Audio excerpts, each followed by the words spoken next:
Hello, welcome. How's everyone doing today? Sorry to be early. Well, unexpected stream today because I had to also pretty much management and work clocked me out. Pretty much had to clock out early. As I pretty much expected to have my hours. Like, sorry, corporate call. It's corporate's call. Like, what the hell?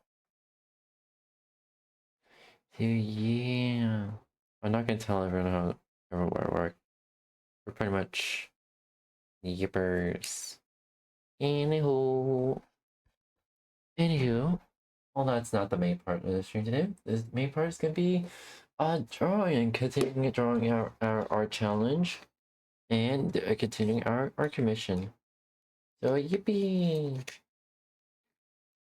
Also, I have my food with me here, so and bites of that in between. So yippers. Guys, gals, non-binary pals, and welcome back to another video. Something that we are no stranger to here on this channel and just in our lives is bad parents. It is something that we talk Yeah, about a lot over here. It is something that I think a lot of us find a lot of both horror in while also validation. You know, it's good yeah. sometimes to feel horrifyingly validated through other people's experiences. And so that is why we come together and we just talk about some bad parents, whether that be overbearing or Big strict goofers. or just like the most ridiculous things. We sit down, we have a talk, and that is what we are doing today. Okay, so let's get Alright. into our daily dose of insane parents. So we Pardon. start off with this screenshot from TikTok, and Bye it's a bye mother bye. talking about her very small child. And it says, how to get your kids to eat more protein? Answer is simple. Don't give them a choice. Our house has no sugar, grains, or processed foods. We even limit fruit until he has eaten enough protein. Did you just say no grains? So like no bread, no rice, no pasta? Like, Does you not know that pretty much grains is required for diet for pretty much nutrition? Like what the fuck? that's like no carbs almost, right? Like that's fucking ridiculous. Oh my god. Like it's bad enough to not Seriously. do sugar and processed foods and like cutting out entire food groups in itself is terrible, but no grains as well. What are you eating? Like what are you eating? And you're limiting fruit as well. There is such a massive issue with like almond moms as they're called. Maybe I should make a video about almond moms. I might do that. We'll come back to that later. But there's such a massive issue with that, with like parents controlling their kids' food like so intensely, cutting out entire food groups and setting like really strict food rules. Like that is not the positive thing that you think it is.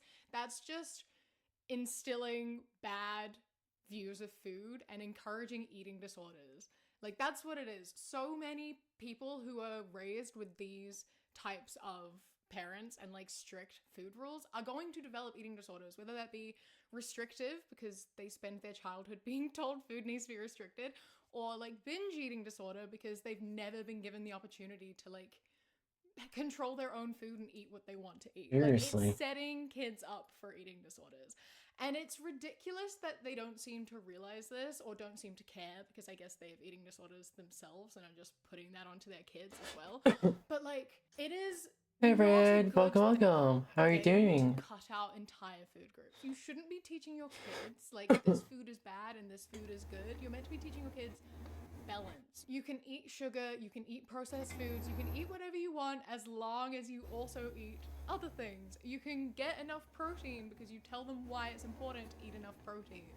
And you just encourage balance. And if you give them the food in a way that is enjoyable and you tell them why it's good and then you eat it as well, you're likely to raise someone with good food morals. Don't restrict food intake and don't tell kids that food is good or bad because food is not good or bad. It's just different. It has different nutritional value and you just eat different amounts of it at different times of day, whatever.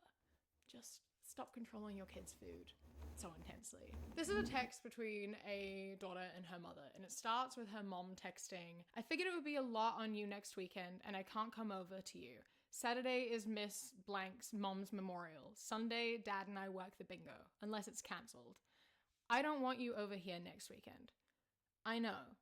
Plus, if you were here, it would probably get in the way. Like I said, Saturday to Monday, I have stuff going on. It kind of sounds dismissive, like you don't need us in your life. I did not say that.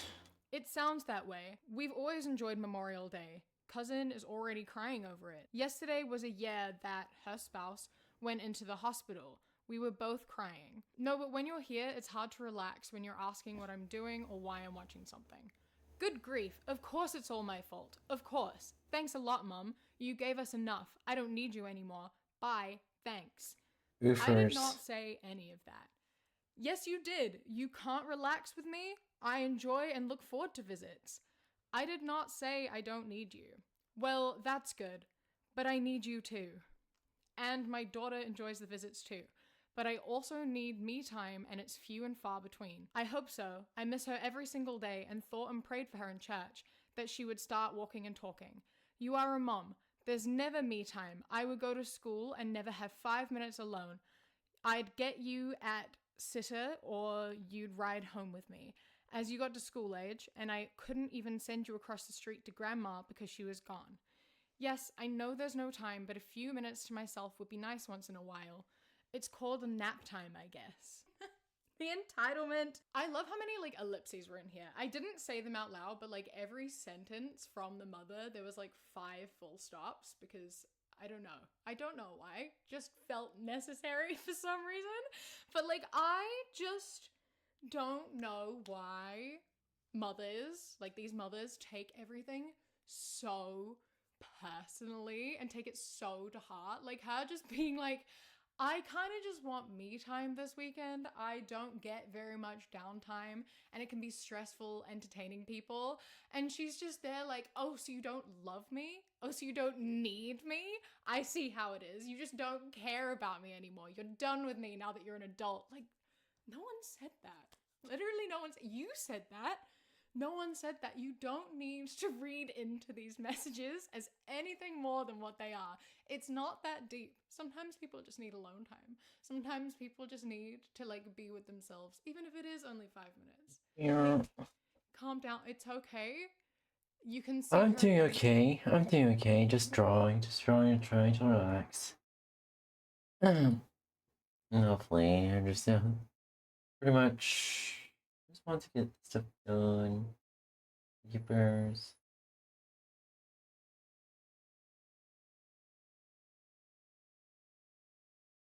Alright. Some other time. Your granddaughter will be there some other time. She's allowed to have peace and quiet. Like, chill out. Oh my god. So this person is having a conversation with their dad because their dad took $20,000 out of their account. Now this account only had $17,000 in it. So now they are $2,000 in debt because their bank accounts are connected. I don't know why. I don't have more information than that. I assume they're like a young adult. And so it's like the savings they've had, you know, since living at home and just haven't disconnected their bank accounts. That's what I'm assuming. Anyway, oh, that's a mistake and a half. Regardless, dad took 20 grand out of an account that had 17 grand in it. Oh my god. And the conversation goes like this. They sent their dad a screenshot of the bank account, like losing this money, and said, I don't appreciate this. Will please give me time to solve the issue? You didn't even put...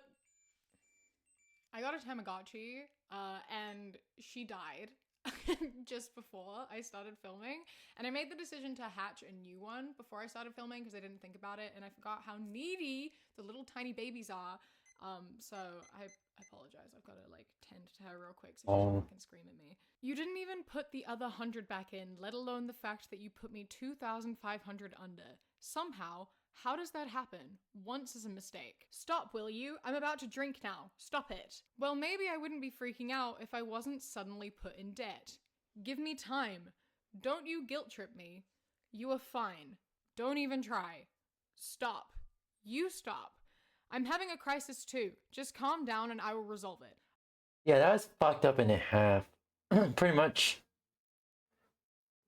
Like for me, as soon as I knew I want to go in all contact, I immediately transferred all my money from the local state bank to like a federal national bank, and pretty much I think it is also I made my sibling the beneficiary just in case anything happened to me. So yeah, I just didn't say what the fuck. Just what the fuck. That is not cool. Pretty much that he can also go to a bank, tell them what happened, and hopefully most likely that the bank will honor it and take the $17,000 out of their dad's solo account. Pretty much that pretty much what happened. And pretty much flag dad as a just commit their dad just committed wire fraud, so pretty much the dad's gonna get arrested. I'm not asking you to understand, but for your patience. I have a lot of work to do and a lot of people to provide for. I have a lot of issues this week with my accounts. Whatever the issues are, I need time to solve them. When am I getting my money back? I'd like to not be in the negatives. On. Next week. I have to get all my deposits in my new account. My account got hacked, so I had to get a new account open. Out in my account. I can't do anything while I'm in debt. I don't know what you're doing, but you cannot keep taking more and more from me. I'm literally in the negatives when I had over 17,000 before, not to mention the fact that I had to go into my savings because you wouldn't. Oh, I see. Ad started. I was supposed to get like a notification. Hold on, there's ad in progress. Yeah, ad in progress. Alright. Alright.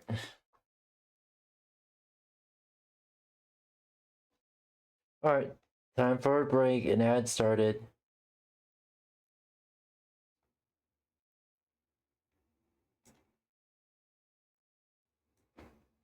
It's a break time. Alright. I see. Also, I see they like ad break on my OBS, so. Yeah, I see it. What the fuck? I wasn't fucking. Oh well, at least I can eat something real quick. At least I can eat something real quick. Alright.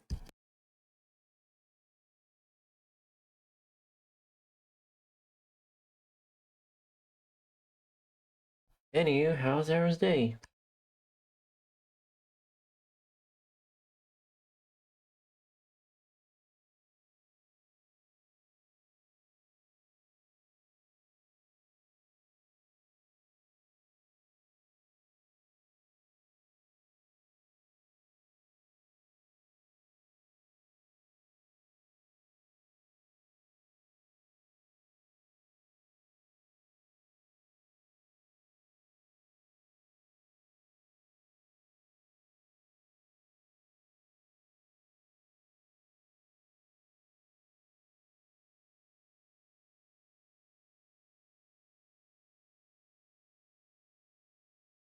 Yeah, hopefully your day. I hope your day won't have since. I'm sorry. I hope your day gets better.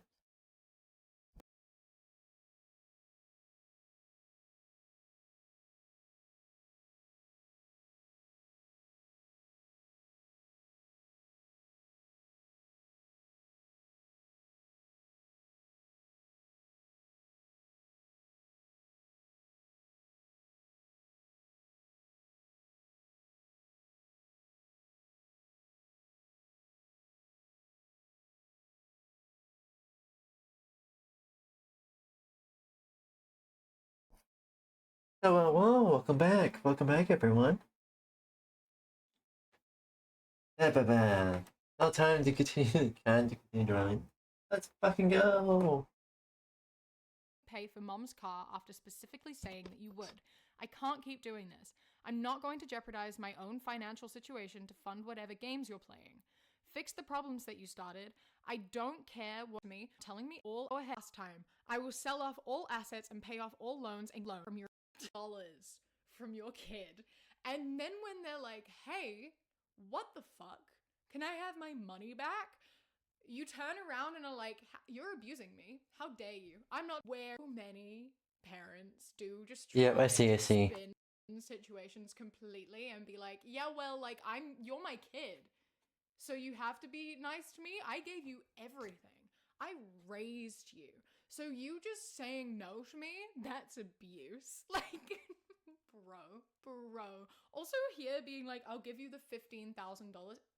You took $20,000, not 15, $20,000. You need to give all of that back.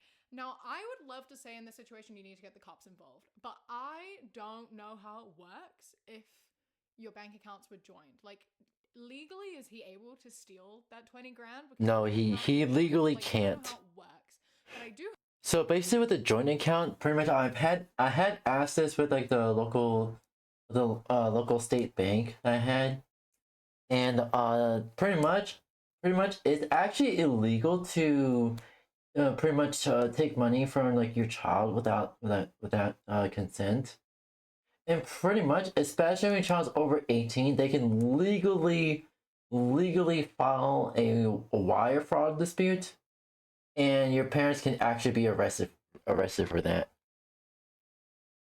Yeah, if you have like a joint bank account with your parents decide to take money from you, file for a wire fraud charge, and watch your parents get arrested, because that shit is instant decades in federal prison. That is on par with fucking computer fraud and protection charge. That's pretty much a computer fraud charge, pretty much. They will try to, not only as wire fraud, but they will try to add computer fraud on top of that, so they can get charged. Hasn't went and got their own bank account that their dad didn't have any access to, because oh my god, what the fuck? Oh my god. Imagine stealing $20,000 off your kid. Imagine waking up one day and having $20,000 stolen off of you from a parent, and then having that somehow be your fault. Hey, maybe don't take money that you can't pay back. By the way, this person didn't get their money back. They still haven't got their money back. I don't know how long it's been, but like, it had been over the week and the money had not returned to them. And that surely can't be legal. That surely cannot be legal. It's actually illegal. How do you play the victim in this situation? In what world could you possibly spin this situation so that you, someone who took 20 grand from their kid, is the victim? Astounding. I don't know how. That he stayed true to his word and did just give them the money back eventually, and also did just remove himself from their lives, because like, they deserve better than a dad who's gonna steal $20,000 from them. Fucking hell. Oh my god. Here's another text conversation, because a lot of these text conversations between someone and their mother, and their mom's contact name is Spawn Point, and that's fucking brilliant. That's so funny. And it starts with their mom Spawn Point. That's fucking brilliant. Honestly, I have pretty much, I since removed her from contacts, but pretty much I had her as birther. Literally, the most scientifically accurate way to insult someone is to put their contact name as birther.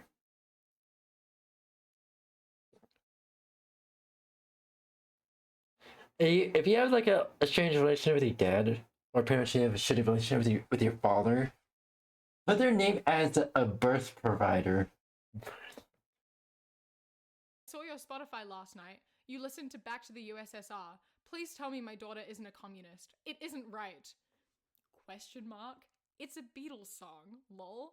Fine. Traitor. Traitor to what? The song's not even meant to be political. And then she sent the lyrics, which, of course, are not even remotely political. I guess the Beatles were traitors too then. What do you mean? The Beatles are English, lol, not American. No, they were American. They were literally an English rock band. Stop it. You're being disrespectful. I was alive when the Beatles were together. You weren't. Born in 1980. Fine. If you want to be disrespectful and rude like that, don't come back home this summer. Don't call your sister either. I doubt she'll respond. Fine. What? This is Jesus the biggest Christ. overreaction to something I have ever seen. Oh my god. Like, the absolute need to be right that you say the most incorrect thing and then refuse to like budge to the point where you're like, I don't even want to talk to you, child. Don't even come home this summer. I don't want to see you because you have facts correct that literally everyone knows and is easily available on Google, and won't accept that I'm right. What? Like, I'm sorry, just in general, just a question. How do you not know that the Beatles are an English rock band? I'm going to fucking lose my mind. How do you not know that the Beatles were... It's the same thing as pretty much some of the Americans who fucking live here that I shamelessly share the same air with believe that English isn't an American only language. Like, what the fuck? Literally, people around the world, some people around the world that speak English. I don't fucking understand. I don't fucking understand. English. How are you unaware that the Beatles were not American? And why are you claiming they were together when you were alive? If it was like years before you were born when they broke up, like, you surely knew that information. That information is readily available to everyone, and yet you're still insistent on being like, no, you're wrong, actually, and I'm right, and how dare you disagree? I don't want to talk to you anymore, and neither does your sister. What? What? You know what? You don't deserve to see your kid over summer. Like, you just don't. You don't. I hope that they had a great summer without you. Because, what the... And there was a genuine airport employee that didn't know Hawaii was one of 50 states not knowing what the U.S. Virgin Islands. Literally, I feel bad for the fucking airport if that employee said, "Oh, that doesn't exist. This doesn't exist. This state, this is not part of the United States," and decide to fucking cancel all the flights that go to Hawaii, and making the fucking federal government investigate them and have them arrested for pretty much I don't know. Is it a tampering charge or pretty much a fraud charge? I think it's a fraud charge. Instant couple of decades in prison. Or at least a few. This is a Facebook post. Creative worship this morning. We asked the Holy Spirit to speak as we painted, and I wrote what was spoken. God, teach us to teach our children more about you than ABCs and who is the best at whatever. And then it's just photos of their kids painting, and she wrote like scriptures on some paper. And my question here for you is that, like, if you aren't teaching your kids their ABCs, if you aren't teaching your kids how to read and write, how are they gonna read their scriptures later on? You know? Like, you're here being like, teach my kids about you. I want to teach my kids about God, not their letters. That's unimportant. That's like way less important than learning about God. But how are they gonna be learning? Well, he's making trying to show and pass for Hawaii. What happened in the end? Did the employee get fired? Did they get arrested? What happened? About God if they can't read and write? Like, how can they read their Bibles if they don't know how to read their Bibles? Like, reading and write, like, they're really, really important skills. They are incredibly important. You should definitely be teaching your kids how to read. If not because they are just important skills to have, then at least do it so they can do their Bible studies correctly. If that's going to be your only motivator, if God is your only motivator, then please teach. Play got fired. That's good. Play got fired. That's good. I just imagine not sending your kids to school and letting God teach them through painting, because that's more important than the alphabet. Here's another text conversation between a father and his son. Son, I hope you're doing good. I know you're away from home in California. Is it possible to send your mom some allowance every month? I can't not give her an allowance. It's so hard to make ends meet. I think I have under our estimated need. I would say $200 a month would make her very happy. Let me know what you think. Dad, I'm sorry to bother you. It's not possible yet, Dad. I start loan payments next month and we're saving for the wedding and the house. I can reconsider once I'm a bit more established. Okay. It is common practice in Korean culture for children. I Bruh. want you to send $200 every month end to. These are Korean parents. Asian parents. Here's the thing. Asian parents. I had the same fucking bullshit happen to me, or pretty much tried to be done to me, from my Asian birther. Seriously. especially my stepdad, which I don't. Here's the thing. By the time I pretty much went no contact, my stepdad was a bus driver. Was a school bus driver. He barely made shit, pretty much. And my mom was the one who became the breadwinner. Birther became the breadwinner, but yeah. And they had made me pay rent for pretty much. I understand the common practice. Sure, maybe $200, maybe 100, 150. 200 is pushing it. My stepdad? I shit you not. I shit you fucking not. Oh. I know it's the $200 a month, but pretty much. He started wanting $400 a month. I was like, no. I can't do that. No, fuck that shit. Fuck that shit. I'm out. I'm out of this house. Fuck it. Yeah. I said he was a greedy motherfucker. He wanted money from both me and my brother. I understand why. Now I understand why my brother left the house. And that was like a few years before I did.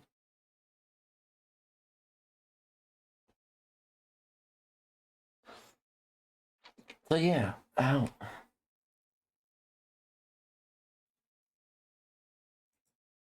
My account using Zelle from next month. You cannot just expect your kid to give you $200 a month. That is not your kid's responsibility ever. Your child does not owe you $200 a month. Oh my god, get over yourself. You cannot come in here and try to use your culture to guilt trip your child into giving you $200 a month. That is not his responsibility. I love being like, the gift has to be meaningful and it can vary from person to person, just something that your parents will appreciate to show your respect. That is not the same thing as a $200 a month allowance. Like, a gift is typically a one-time purchase. A gift can be anything. $200 a month isn't a gift. You should not be putting monetary value on the cost of your parenthood, especially when your child is an adult who is living his life independently away from you now and has his own expenses to pay and is clearly paying off loans and saving up for a wedding and a house. They can't afford to pay $200 a month to you. It's not his fault. Your mom is crying because she doesn't even think she's worth $200 a month. No. You can't put a price on being a parent. That's not how this works. It's not how this works. And giving you money is not the same as giving you respect. So if you are equating respect with money, that's on you. And I don't think that's very good cultural practice either. So maybe you need to do some reflecting, because what the fuck? This is absolutely. Facebook post from a mother that says, since I'm already pretty upset, I never buy her new shoes. Usually can find some nice hand-me-downs through our Buy Nothing group, or she gets some from blank when she goes to Cali. Well, about 6 weeks ago, I bought her 3 pairs from Walmart, brand new. A pair of nice dress shoes for church, a pair of shoes for the pool and general outside summer play, and a pair of tennis shoes. These tennis shoes, destroyed in less than 2 months. I spent around $50 on shoes for her. Won't do that again. Starting tonight, no more pool, no more bowling, no more riding her bike around the neighborhood or playing outside. No more library, no more anything until she can get her act together. We fly to Cali this weekend. She will likely stay there for a month or so, and I will come back and clean and remove everything that isn't necessary for her survival. I am on the verge of breaking. And for context, this kid is 9 years old and also is not allowed any. That's on the fucking parent. Here's the fucking thing. I don't fucking understand why parents expect children as young as 9 or 10 to be as responsible as adults. What the fuck? That's literally how you fucking give your child trauma and parentify them. What the fuck? Any screen time. Seriously. Play happens like outside, and neither of those. I don't understand. Matter. They just kind of add to like the fucked upness in terms of the fact of like you have a 9-year-old kid who doesn't have screen time, so spends all her time playing outside, which involves a lot of running around in her shoes. And you spent $50 on 3 pairs of shoes. That's like $17 per pair of shoes. And you think they're going to last? You give her like a $17 pair of shoes to wear every day while running around outside as a 9-year-old. And you Here's the thing. Even so, even my child's shoes didn't last 2 years. Those shoes are made very fucking cheap. I don't fucking understand why parents don't fucking get it. Yeah, these kinds of shoe companies that make children's shoes, they're actively scamming parents, pretty much. Think it's gonna last longer than 6 weeks? It's just not. They're not made to last that long. And this is a child who's running and playing. That's just what happens. That's just how it goes. If you want her shoes to last longer, you need to buy some better quality shoes, I think. That's what you're gonna have to do. If Pretty you much. expect them to last longer, you have to pay more for them. And I really, really do not think that, like, taking away everything from her life is a fit punishment for wearing shoes. She wore her shoes, and that results in taking away joy? Like, what? You shouldn't have kids, I think, is the takeaway from this. If you're going to punish your child for wearing shoes, you shouldn't have kids. The solution here is to get better shoes, or not care if they get a bit beat up, because they're gonna get a bit beat up, or let your kid play in bare feet. I don't know where you live.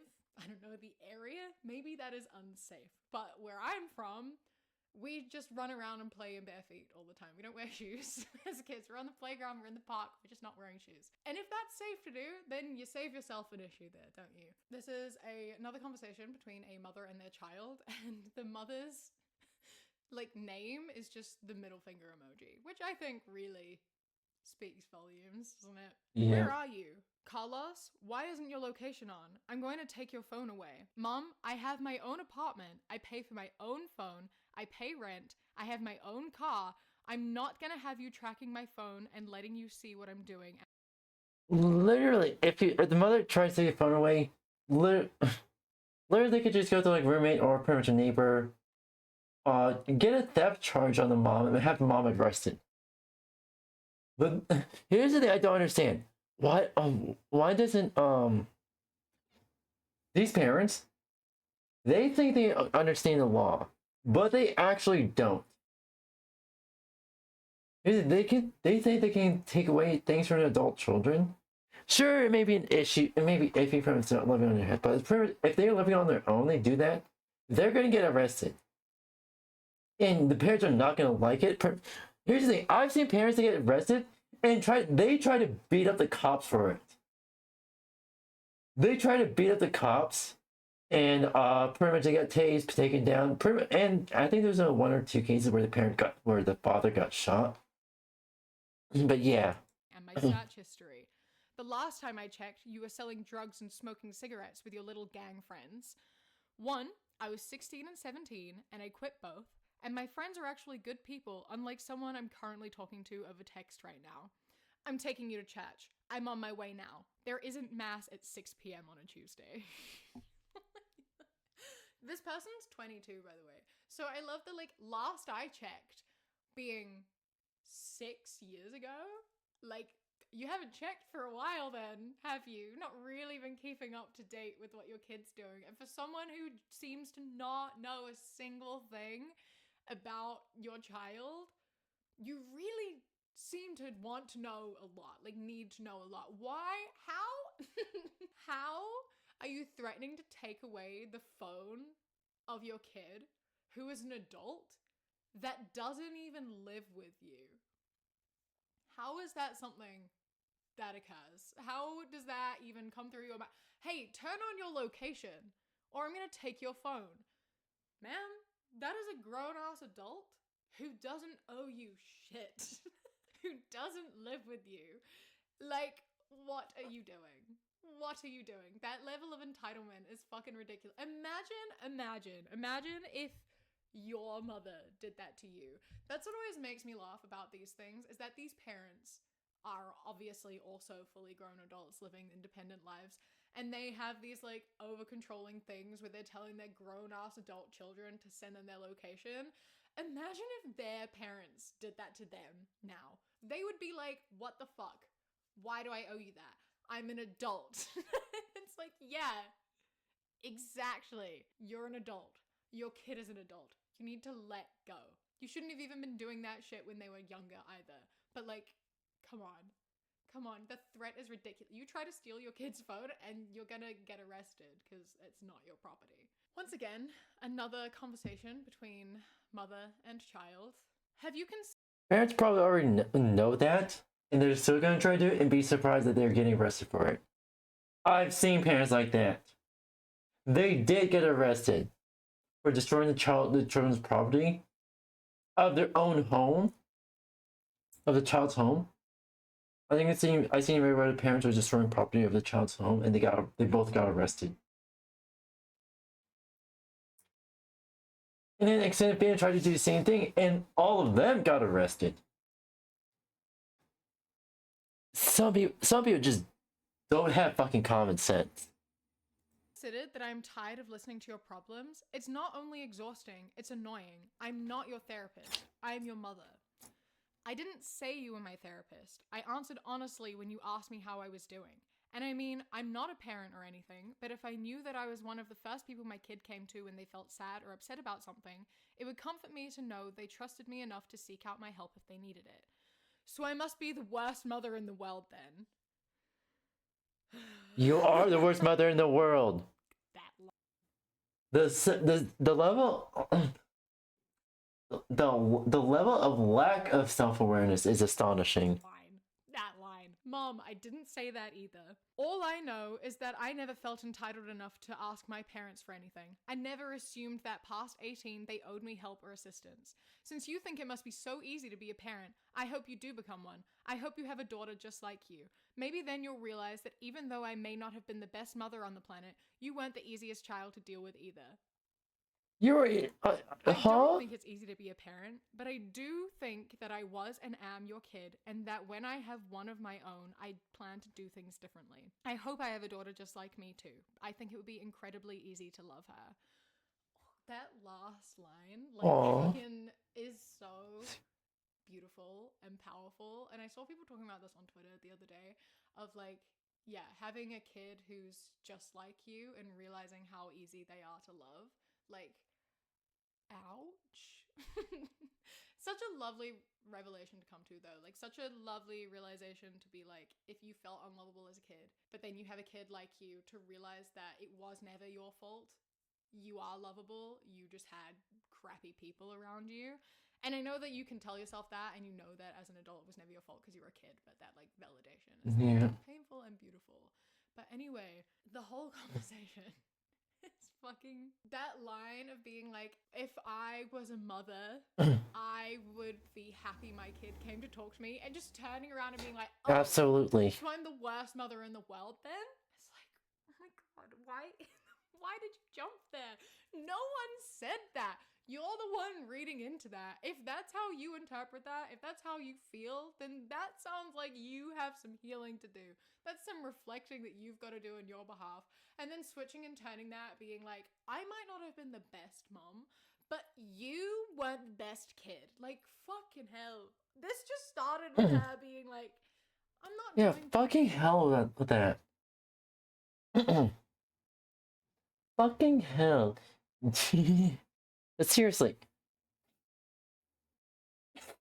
that mom needs some therapy. That mom needs some therapy. great at the moment. I'd like to have a conversation with my mother. And it turned into just being insulting and horrible. But there's no need. There was literally no need. It's so immature. Just like have a conversation like an adult. Please. I didn't feel entitled to anything from my parents when I was past 18. Okay, then maybe you had crappy parents too. Like, maybe you shouldn't be trying to be your parents. Maybe you should be trying to be the best parent for your kid.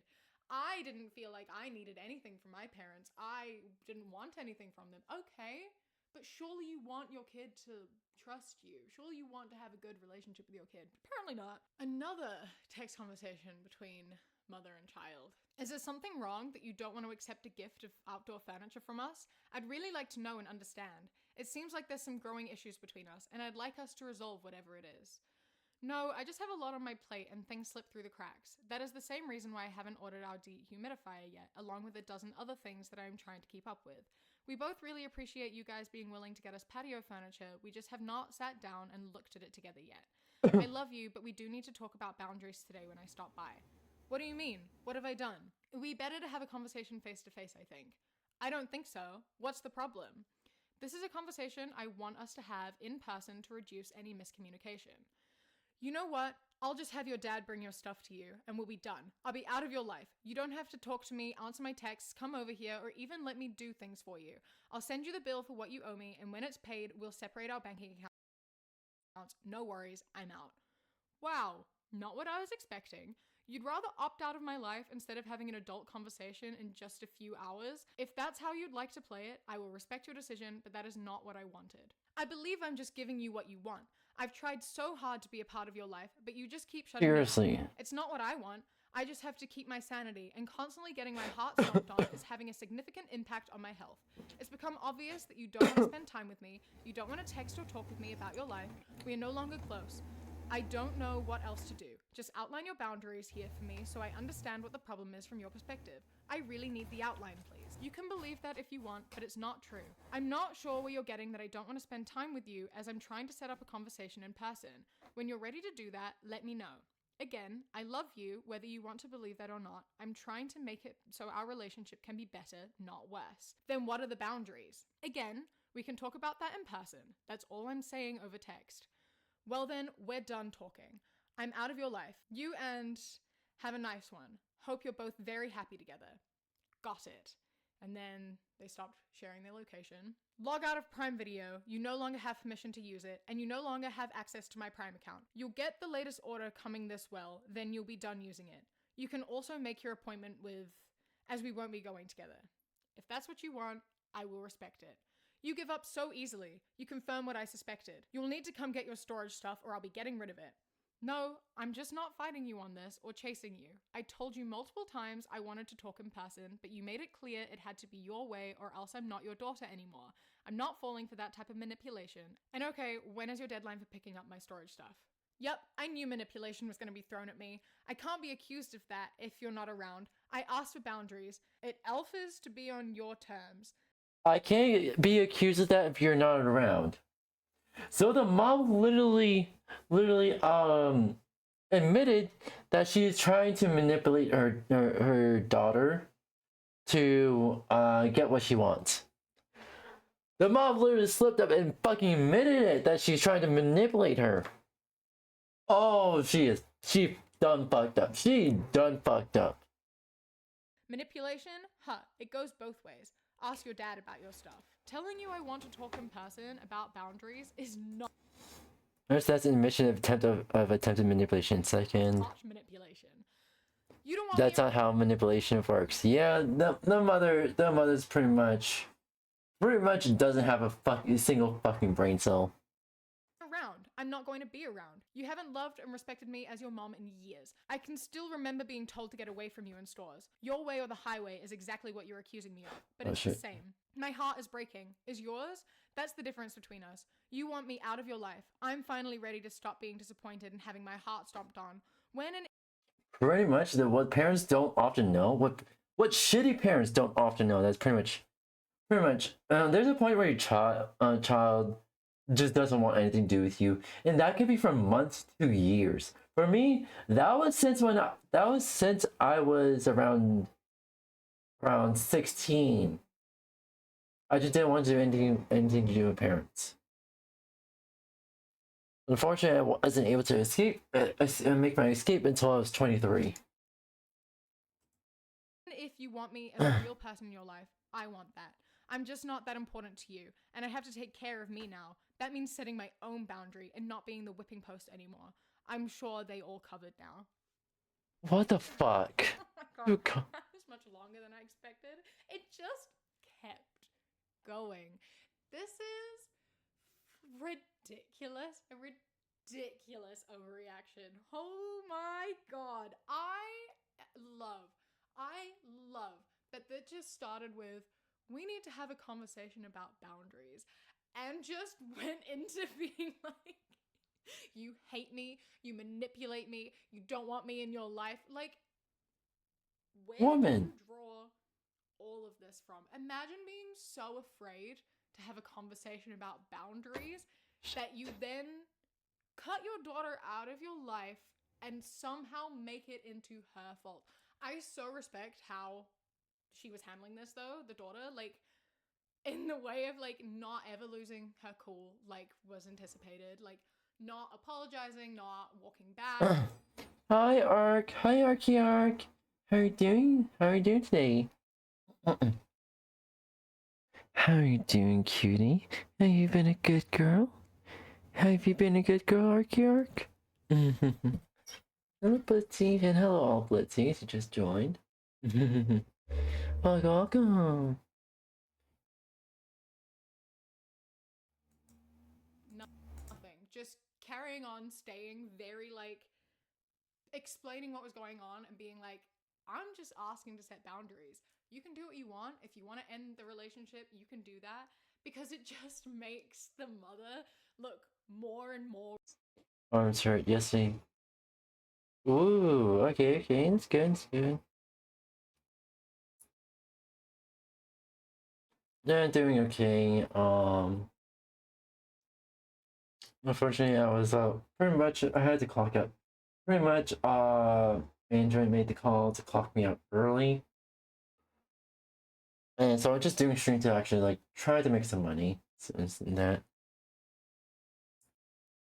Ridiculous as it goes, as she tries to dig in further and further. The manipulation was being attempted, and the way it was not being like taken on board was so frustrating for her. And it was so funny to watch that sort of happen, and just trying so hard to get under her skin and having it just not work, having it fall apart completely. And I'm really curious to know what happened like 3 days later. Like, what was the aftermath of this? Because obviously it's not actually what her mother wanted. This is not how she wanted the conversation to go. She just wanted to be told the boundaries over text so that she could blow up and miscommunicate and like get mad and defensive over text and not in person. And I love like, that she was just not given that. She was just not given the chance, and it just made her look fucking ridiculous. She is ridiculous. That's so. She is. She made a fool of herself. Caving in that. It is so easy to be like, to be told that and be like, oh, I'm sorry, yeah, I'll just, because it's like overwhelming. And it's scary and it's hard when someone that you love and have been taught that you have to like love, respect, whatever, like starts being like mad at you and threatening to end a relationship, and you do sort of start to question yourself because you just want it to be over and get through this uncomfortableness.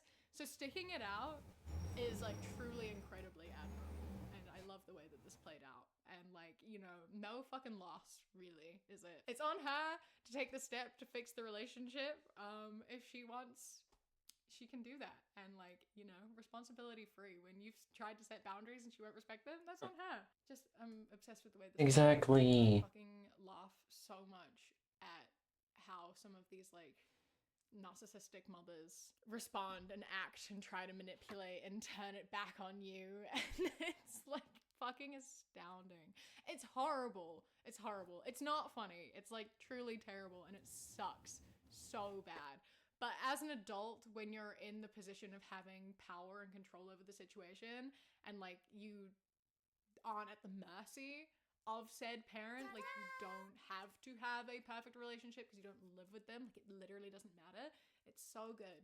It's brilliant to just watch and then feel validated being like, okay, no, this has always entirely been on her. I am going to do one last one, and this is a text conversation between someone and their dad. So this person is like temporarily living with their dad, who is a gun nut in the States.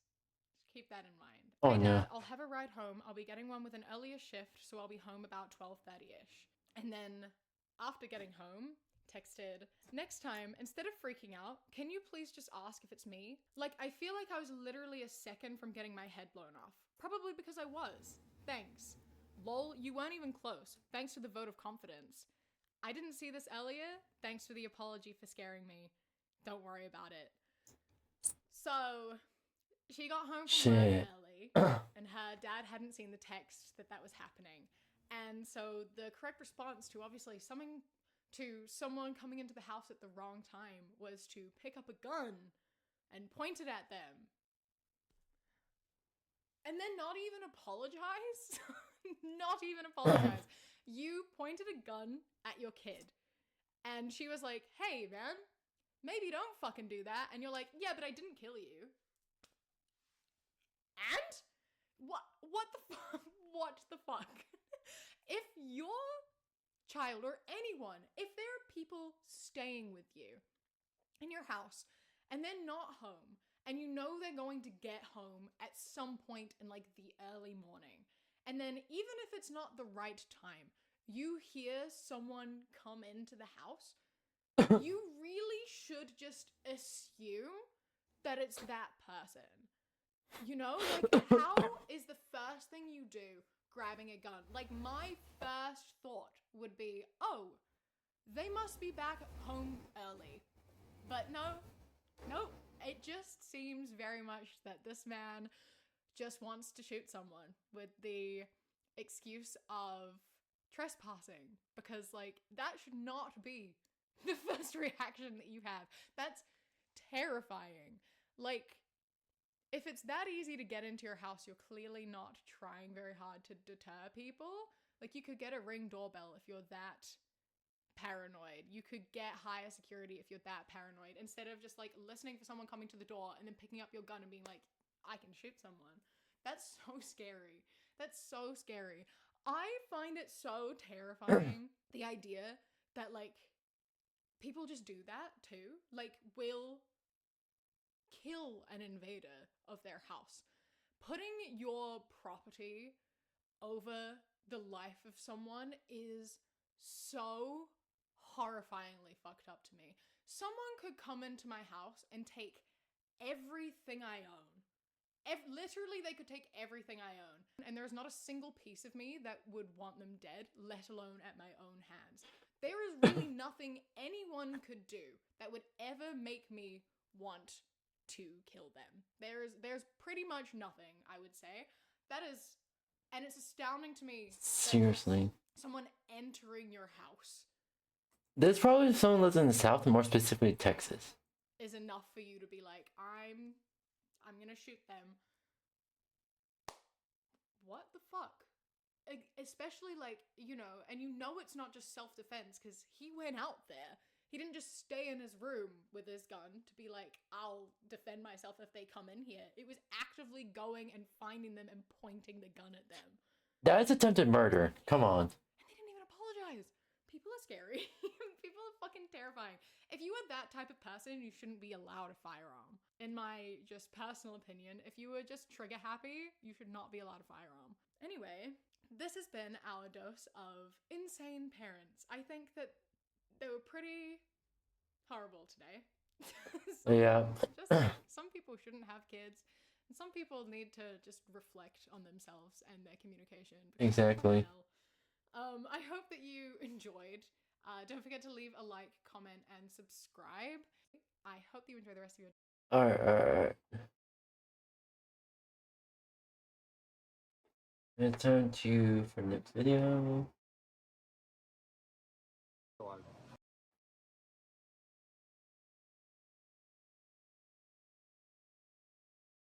Oh, come on. I feel there's no... Is there?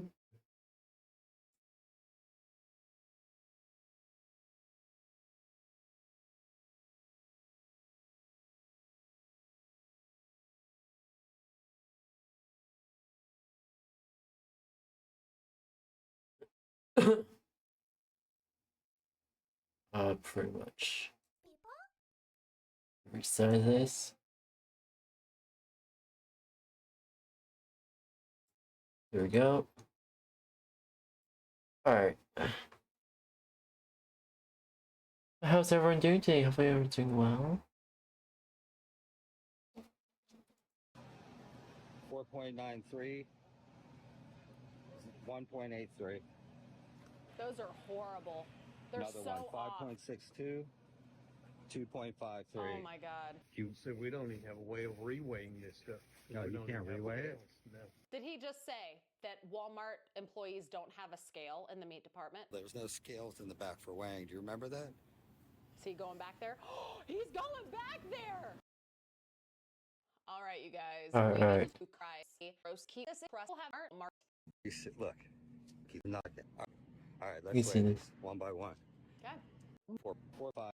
It's a big deal about. You has this package somewhere else and brought here? My point is, one, Walmart is responsible for anything that's on its shelves. Yep. Whether it's labeled properly or not. Yep. Exactly. And number two, they're also responsible for profiting off of it. That meat that's packaged at other facilities, at the purveyors, they pay for it by weight, by case, or by pallet. So the label with the 5-pound ham that's actually $2, they pay cost for $2 on that, and it goes onto their shelf, and they profit from that when somebody accidentally buys it or doesn't have the due diligence to check. Yeah, so let's do some mental math, right? Any... Hi, VOD! Welcome, welcome! How are you doing today? Hopefully you're doing well. I didn't expect you to join here. Welcome, welcome. Hopefully you're doing well. How you been? It's been a long time. I'm like... So, like, someone of you on Discord, I'm on YouTube. Yeah, I figured. I figured. I keep you huggies. Thank you. Also, Ark, thank you for the hugs. Mwah. Also, also, everyone gets kisses. Boy gets kisses. Ark gets kisses. Greg gets kisses. Yeah, I wish that there was like some way to have like the same Twitch Redeem Awards, but on YouTube. I mean, there's a way, but you have to have money. It's like come on, why can't we just use points? And YouTube, don't fucking charge us to get points. Like, come on. Anywho, welcome. I say Void is such a cutie, Ark is such a cutie, and Red is such a cutie.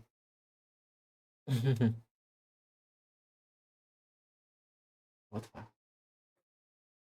Alright, there we go. I'm currently drawing and doing art challenge. And soon, I guess it's soon, about an hour, I will be moving on to my art commission. Right. So let's just say that one of these hams weighs 2 pounds.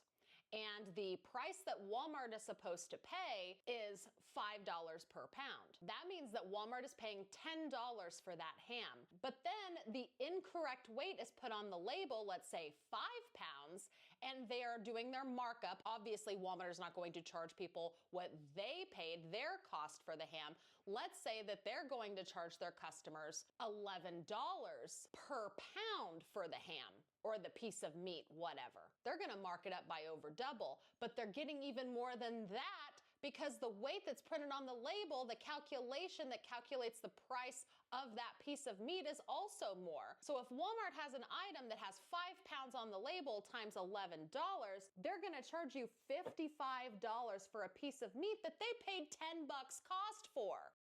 Yeah, that's literally fraud. That's literally fraud and a half, and Walmart can get a class action lawsuit across the entirety of the United States. Walmart, you're fucking up real bad with this. Do you see how this is a big deal and how Walmart is basically double dipping on profits by deceiving their customers? How does anybody not see a problem with this? This is why Walmart has been sued before, and they settled out of court because they knew that they fucked up. Walmart knew that this was wrong. They knew that they were responsible, and so they settled out of court. But guess what? A $45 million or a $55 million fine and funds to be paid to their customers that were harmed due to their deceptive, misleading weights, that's a drop in the bucket to them. It wasn't enough to get them to stop. It's still happening. And I'm sure some of you might be thinking the point, well, if this is happening, how can I fight back? What can I do? Well, first of all, you can utilize the scales that you can find. Now, they don't keep scales in the meat department for obvious reasons, but if you can find a scale, you can double check and make sure that you're being charged appropriately for one and that you're not getting screwed over. Your eyes can be open to this so that you can do whatever you can do to protect yourself and not overpay. The second thing you can do is if you do find a weight discrepancy, cause a stink at your Walmart. Let them know that people are noticing and maybe, just maybe, some sort of change will happen. Maybe more attorney generals will be contacted because this is wrong. This is a major corporation taking advantage of their customers and profiting big time off of it. So now that Jimmy went to 5 different stores and found multiple discrepancies, he is deciding to talk to management. So let's see what management has to say about this. How you doing? All right. So I was going through to buy a ham, and I picked one of these hams up here, and I looked at it. I was like, whoa, $24.60. And I looked at the poundage, right? So I took it over to your produce scale. It's over double the pounds. And then we just waited over there on the, she waited on the scale. All these hams are over double at $25. And what tipped me off is I came in the other day and got one, but I just put it back. I'm worried about other people. Like, how does that happen? And this, we don't even weigh anything. Here, so the manufacturer weighs it. Yeah. Even our But aren't you, hamburger and all that. is somebody supposed to like put an eye on this to make sure it doesn't go out or what? I mean, I found those in 30 seconds. Yeah. I mean, Walmart just had a class action lawsuit for $48 million over this stuff, didn't they? Last year? I haven't heard anything about it. Bullshit. Oh, no. Bullshit. Bullshit. I mean, I stopped after this many. So, I mean, I weighed them on your scale. She weighed them up here. So, like, what do you do at this point? So we don't even have a way of reweighing this stuff. No, We you don't can't even have reweigh it? scales. No. They probably do this intentionally. They probably intentionally have no scales on it. Here's the thing. There's no way they have no scales in the meat department. They have to fucking weigh that shit. Here's it. I've been to many big corporate grocery stores. Many of them have like the sliced meat and stuff like that and weighing.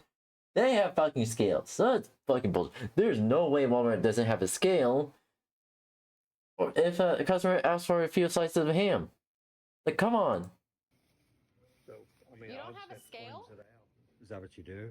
Yeah, Did he seriously just say that they don't have a scale? Did he just say that Walmart employees don't have a scale in the meat department? Liar, liar, pants on fire. donating to the food bank. Oh, you donate? Well, that's a good thing, yeah. But what I mean, kind it of, won't go to waste. what procedures do you guys have in? I know that manager's a liar because I've been pretty much once again, when I was an employee of Walmart, I've seen the meat department has a fucking scale.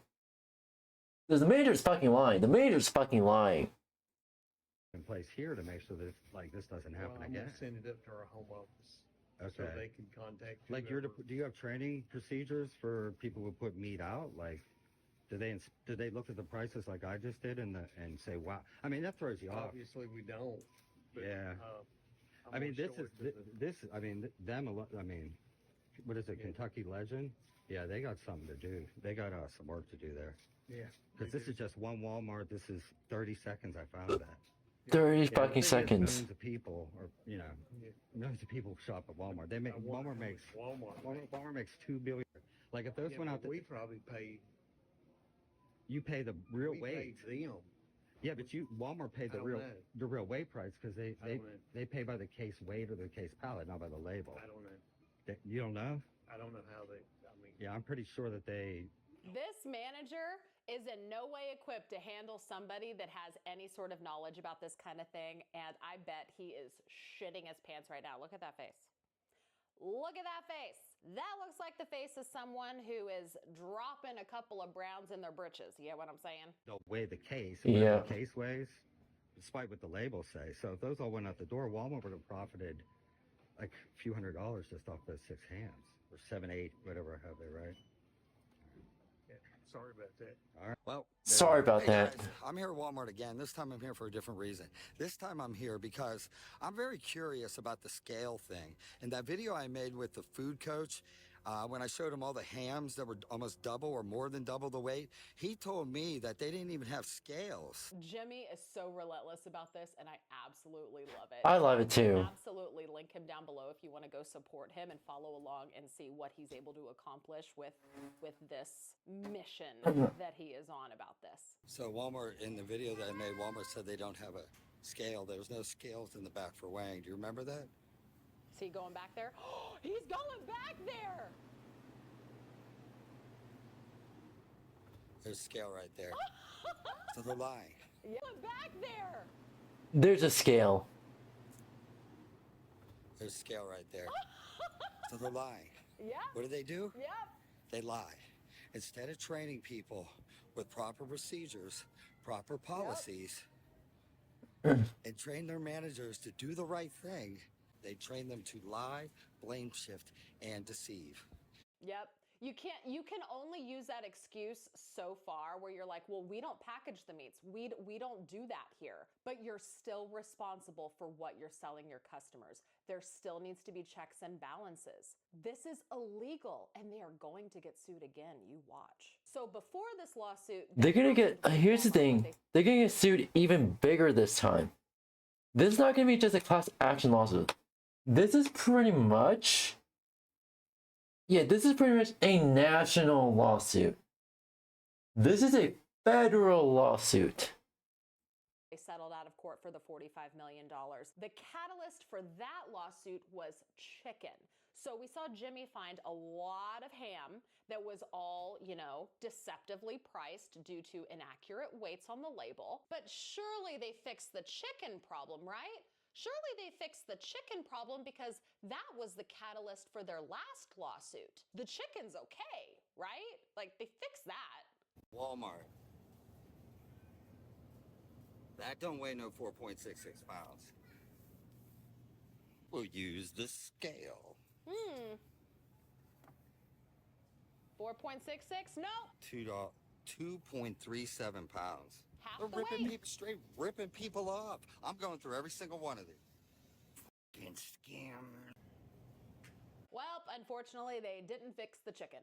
The chicken is still a problem. Go figure. Who would have seen that coming? But you guys, now we're getting to the scary stuff because it's not just limited to the meat department. It's not just limited to the meat department. Check this out. All right, let's check it out. Cheese puffs. We got 2 bags. And again, before he puts these on the scale, I want to point out this 𝙂𝙗 posted this on January 22nd of this year. This is not an old video. This is around literally the exact same period where Jimmy was finding all of the discrepancies in the meat. This one says 13.5, 0.4.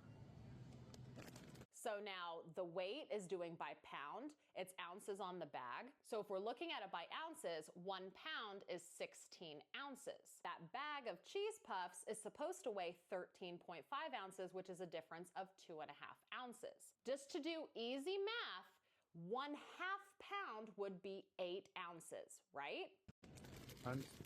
13.5. That bag weighs 0.4 pounds, less than 1/2 pound. that would be equivalent to around 6.5 or 7 ounces. The difference between 16 ounces and what's supposed to be in that bag is only 2.5 ounces. That's not even a quarter of a pound. That is less than a quarter of a pound. So even 0.75 pounds on the scale is being generous. At least 0.75 is what we're looking for to even come close to what this bag is supposed to weigh. Let's see what happens with the other one. 0.4. Still sealed in the Walmart. This one, 0.989. So that one is probably accurate. Why is the other one less than half of that one? They're the exact same bag, the exact same size, neither one of them is open. Why is one shorted? Why is one shorted? And unfortunately, it's also happening with canned goods. Happened. I bought 2 cans of tomatoes, and when I picked them up, they felt super light. And I thought, ooh, I've been working out. I must be stronger. That's why they feel lighter. No, they're really lighter. Put them on the scales just to see. Sure enough, look, they're supposed to be 700. They're supposed to be 700 and something grams, 444 grams. And that's including the tin. And this was posted 5 days ago from when I'm filming this video. And this is Walmart's Great Value brand canned tomatoes. Jesus fuck. Something grams. They're not open. I'm not sure if I should open them. Kind of want to see what's inside of them. But definitely not what they're supposed to be. Just wondered if anyone else has had this happen. Let me know. And for anyone who would try to argue that those tomatoes are supposed to be grams. Hold on, there's an ad break. 15 seconds in the ad break. Hold on. Alright. We're gonna take a break. There's an ad break on Twitch. We're gonna take a little bit of a break. I'm supposed to get like a ping or notification. That's supposed to be an ad.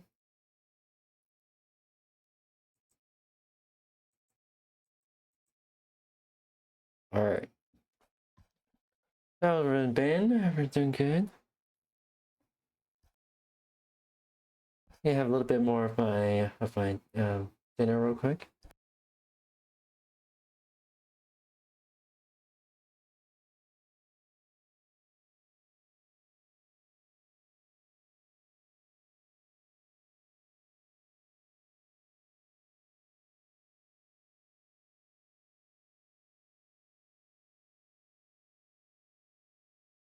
Hello, welcome. How are you doing today? My name is Brandon Woods. I'm a variety streamer. I'm currently drawing some art here right now to just a little bit of an art challenge. We're taking a little bit of a break. There's an ad playing on Twitch, but yeah. Meow.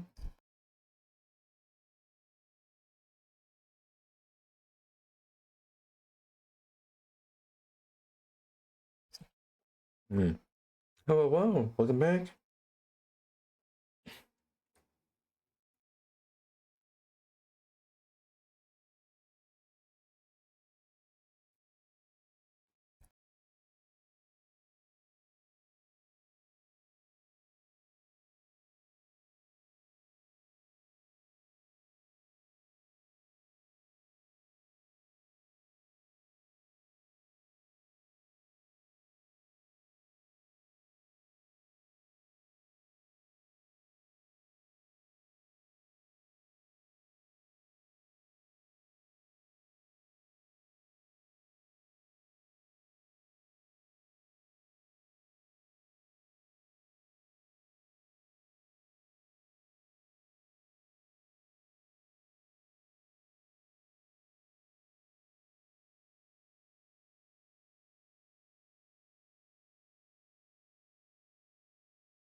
Alright, so everyone should be back. Welcome, welcome. How are you doing today? How's everyone? Alright. By volume or something? No. There's no misconception here. It's literally net weight by weight. So there is no reason why these cans of tomatoes should be nearly Alright. half of what they're supposed to be. They're barely over half of what they're supposed to be by weight.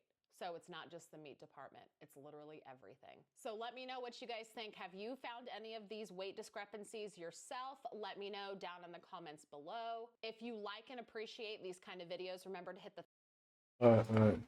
Remember, hit the thumbs up button.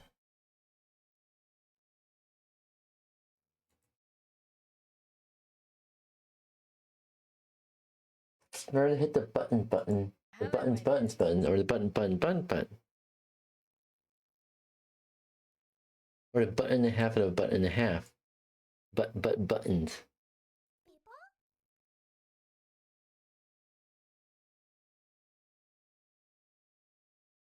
There we go.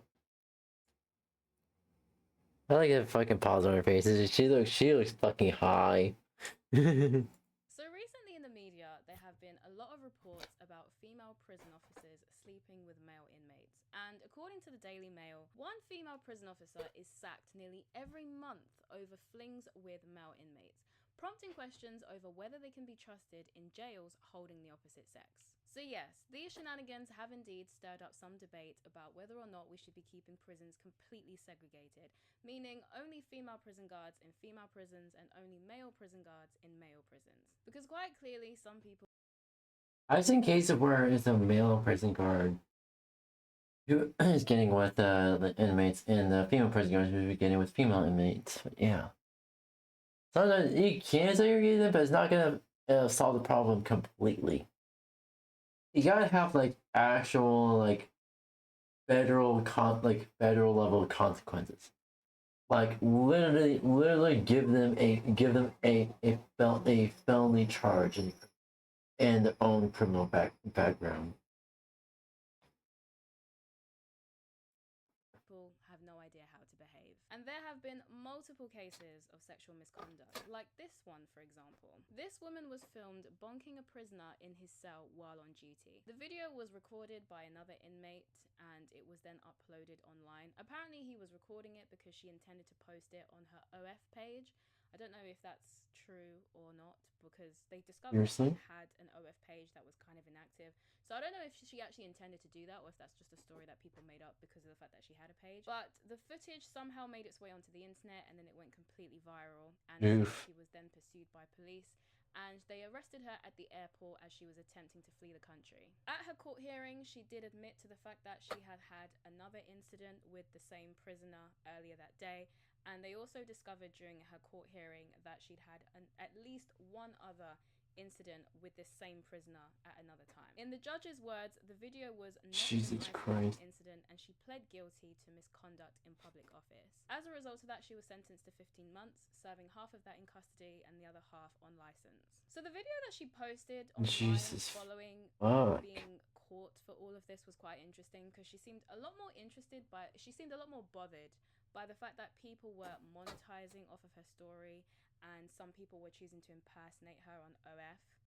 Hello once again, Instagram. I hope you can appreciate this is going to be a very awkward and uncomfortable conversation for me to have. I just thought I really needed to come on here and clarify a lot of things.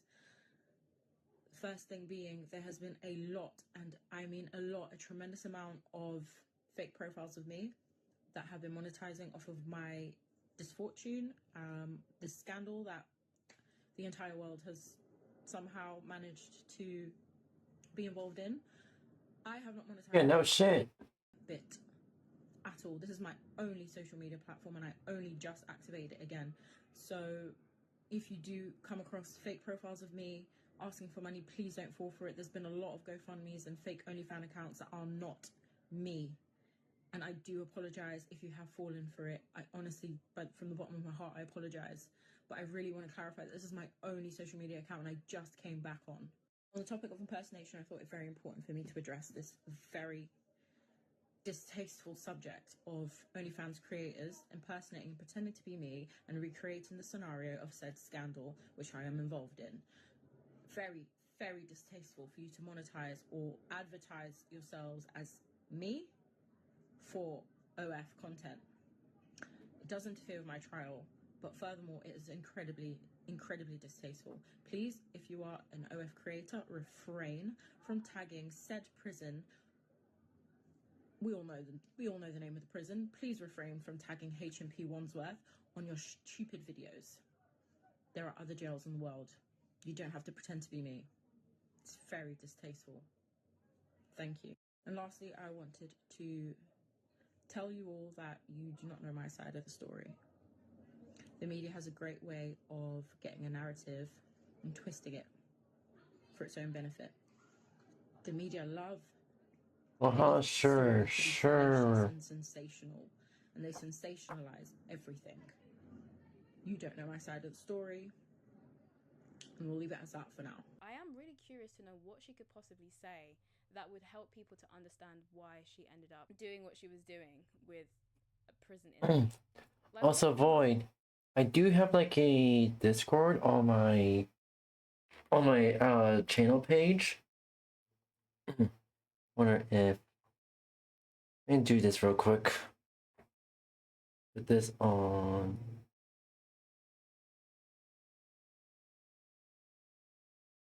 Thank you. Yep.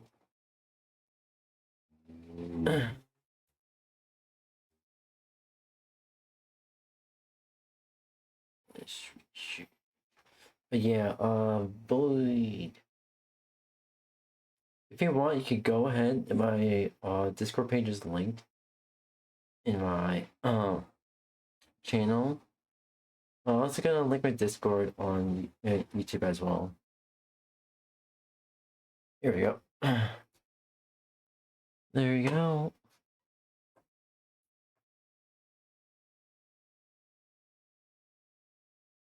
Alright.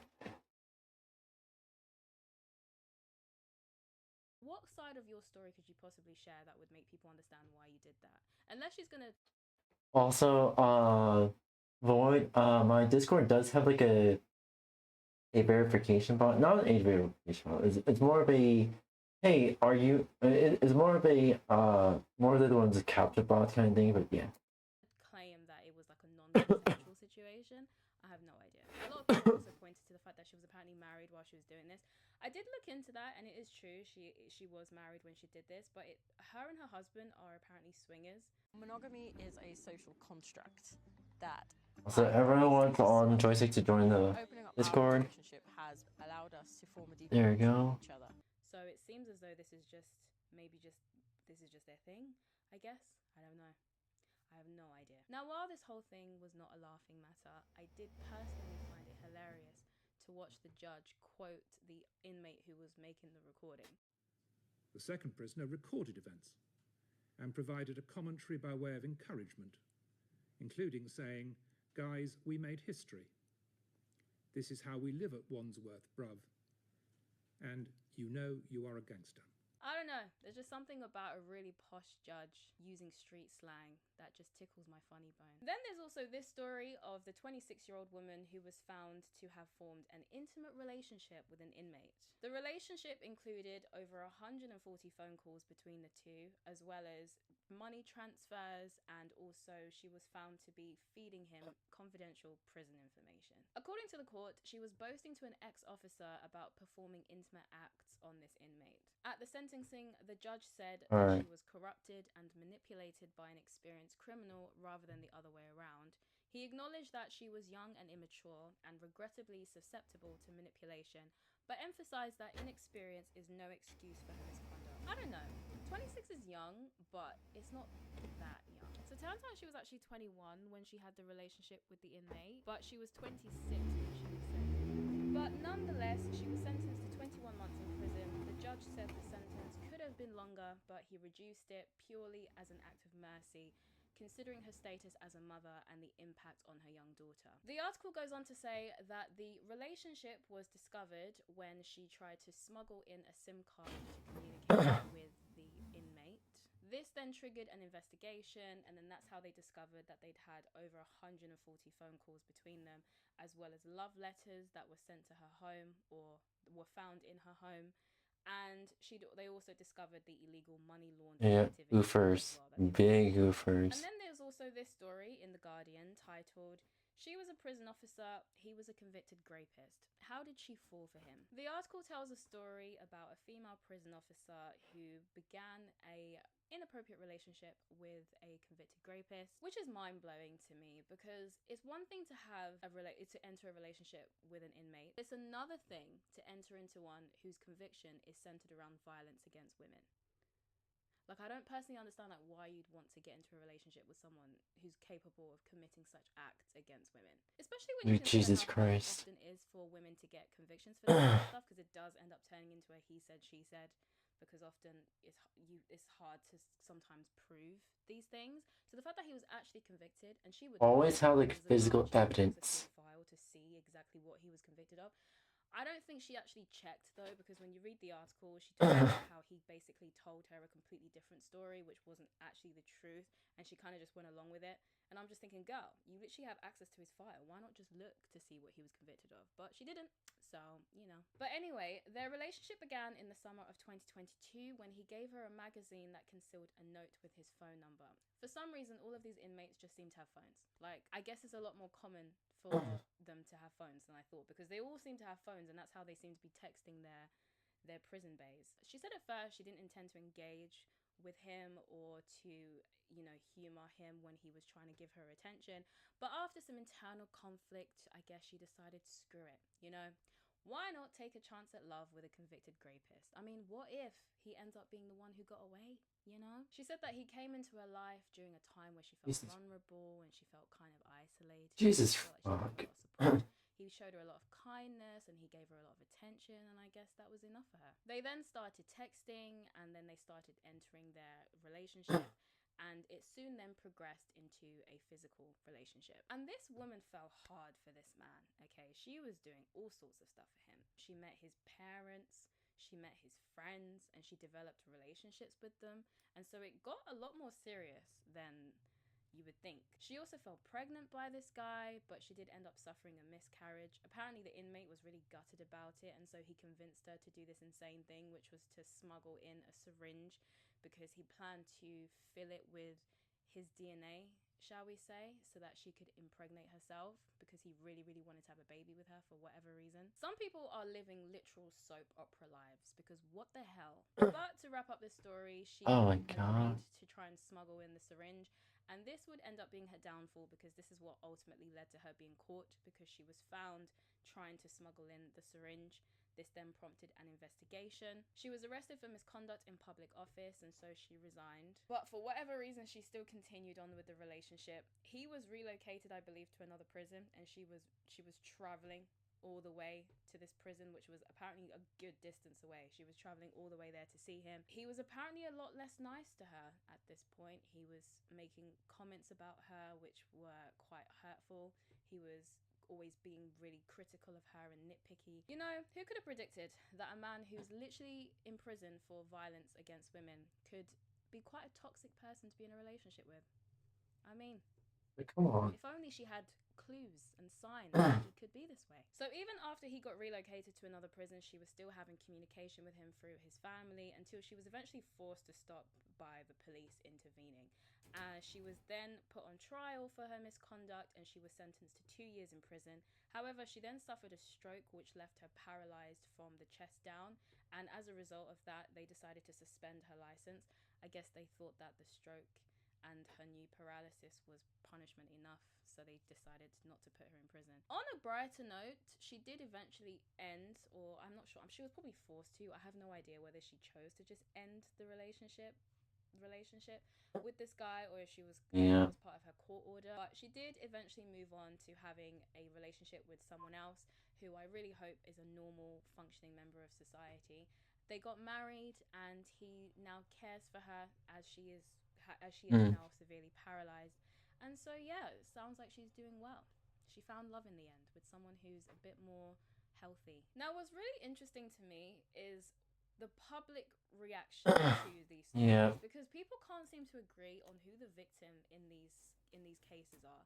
Some people believe it's the female prison guards, and some people believe that it's the male inmates. No one can seem to agree who is the one manipulating who here and who is the one taking advantage of who. There are some people who believe that the male inmates are the ones who are the victims in this and that they are the vulnerable ones, with many people, or some people rather, arguing that they are vulnerable because of the fact that they can't truly consent because of their circumstances, and also arguing that the reason why we don't view them as victims is because of our sexist beliefs about men and how we don't really tend to actually acknowledge male victims, with some saying that if the Which we role really reversed, should. probably would be treating this completely different. Like this person, for example, who posted, "Just a reminder to mentally reframe the story for if a male prison guard did the same thing to a female prisoner.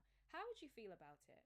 Male prisoners are indeed vulnerable because they are completely dependent on prison staff for everything. A prison guard can make life easy for a prisoner, or they can make life hell for a prisoner. And don't forget that many, if not most, prisoners have mental health problems and literacy issues, and even learning impairments. So this prison guard took advantage of her position of a vulnerable inmate. Even if the prisoner appeared to consent to it, what choice did he really have? And was he even really capable of making that choice?" And the prison guard has received all sorts of training and support on how to not shag. Shag means to bang for my non-British viewers. It's just a slang term for bumping nasties, as I've heard some Americans say.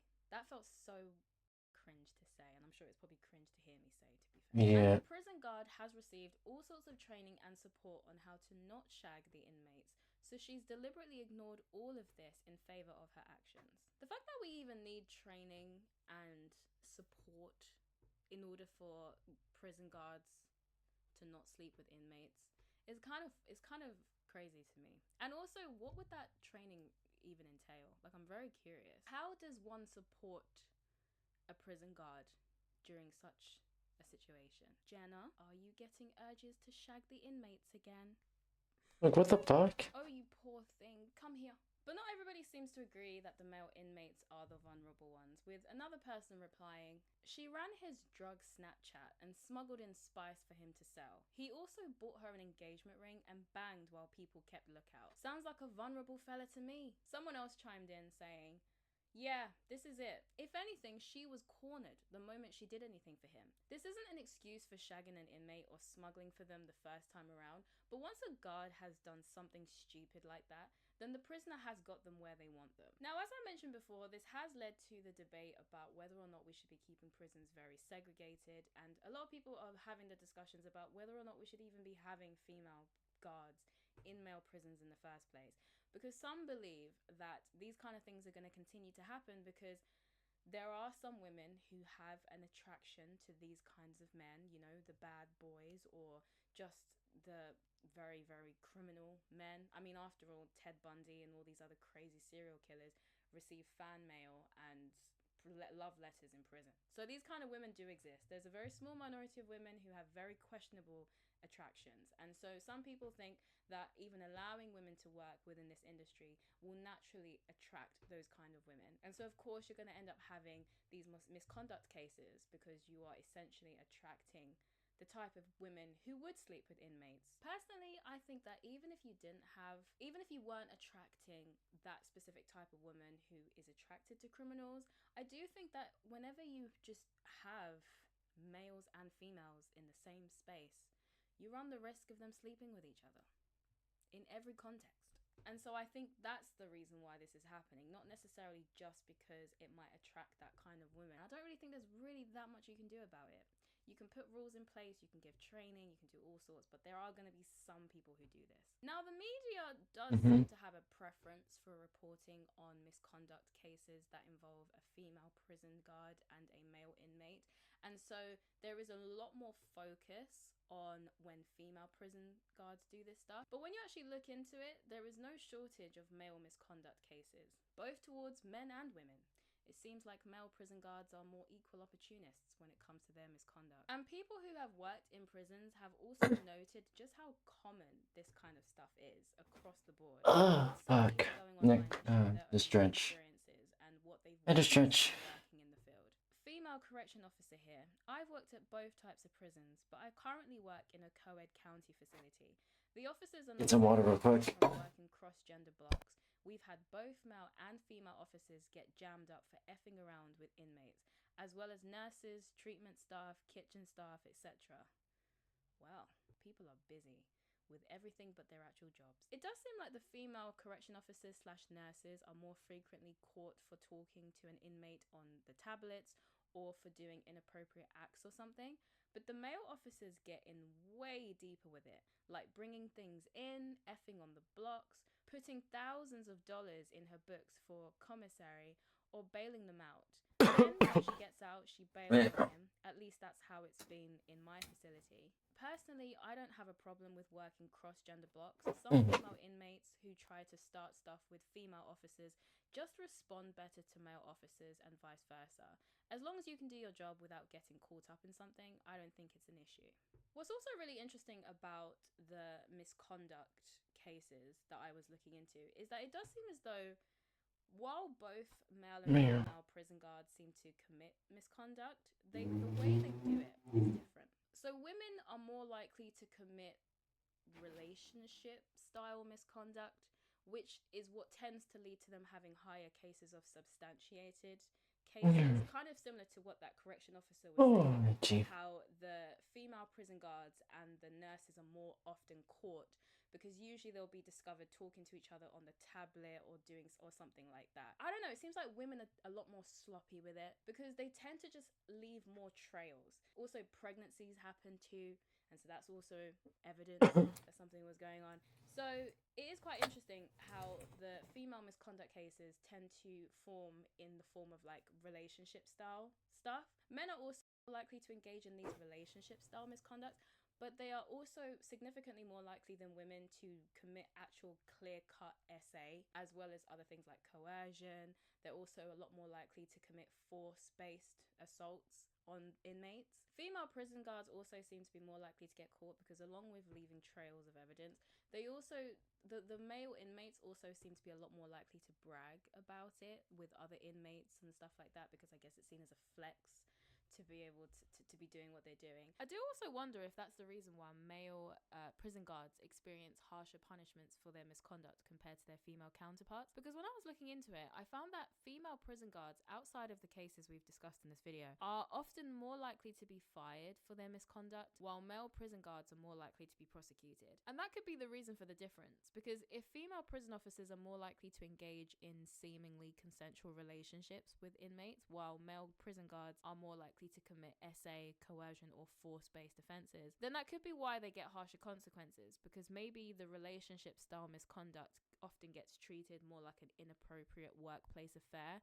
rather than a heinous crime, leading them to be fired rather than prosecuted. And I guess in the case of the 3 women that we've discussed in this video, the reason why they were probably prosecuted was because they were doing other stuff along with the misconduct, like filming what they were getting up to and putting it online, smuggling things in for their inmate boyfriends, or committing crimes for the inmate outside of prison, and also giving them access or feeding them confidential prison information.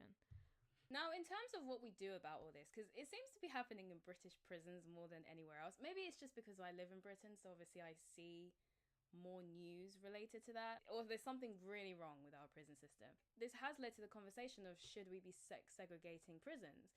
Personally, I can understand why people think that would be a good idea, because if you do have these misconduct cases, then it can help to reduce these instances, especially if there are predatory people who are entering the profession to try and do that kind of stuff. However, if we're being realistic, I don't see that happening anytime soon. Largely because of sex discrimination laws, I don't think you can legally only hire one sex. Also, on top of that, there's already a lot of staff shortages in this industry. They are struggling to get prison guards in general. I don't think they have the freedom to be picky about who they hire, which I think, to be honest, is a big part of the problem that we have, especially here in British prisons. Because you keep seeing all these stories about prisoners being accidentally released or lost. You know, we've got prisoners that are just somehow escaping prison. And so I do wonder if that's because of the fact that as they are very short on staff and they're struggling to keep people in the job because staff turnover is also quite high when it comes to this job, that it has forced them to hire people who are probably not the best suited for the job, who don't have a ton of experience, because naturally, you know, when you're a beggar, you can't really be a chooser. So it has inevitably reduce the caliber of the people hired for the profession. And so if you're in that kind of situation, then can you really afford to start saying, okay, now we're only going to hire this particular type of person or that particular type of person when you don't actually have the option of choice to begin with? So in the meantime, I guess all people can try and do is improve supervision and training, and I don't know, I really don't know what the solution for this is, because the fact of the matter is prisons are overpopulated, not enough staff, high staff turnover, struggling to recruit. So what can you really do? Should people have more self-control and be more responsible? Yes. Are they going to? Probably not. But I do think until staffing issues are resolved, we are probably going to see more cases of misconduct, and we are probably going to see more cases of incompetency. Like, for example, what I mentioned earlier, the prisoners that seem to accidentally get released.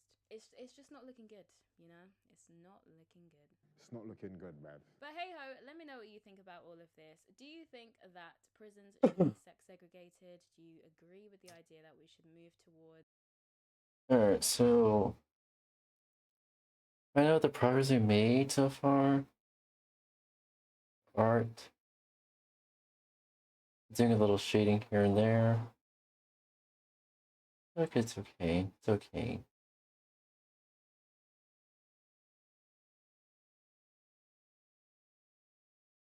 Alright.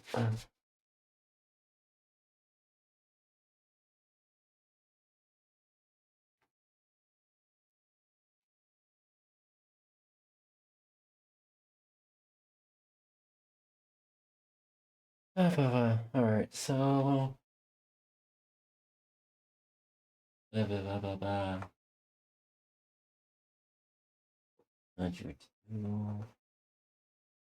Once again.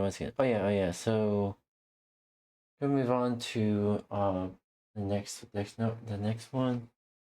We're pretty much like continuing our art commission.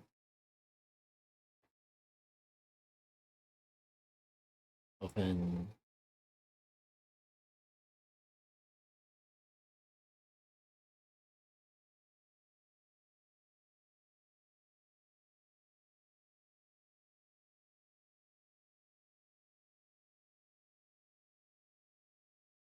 What the fuck is going on? Alright.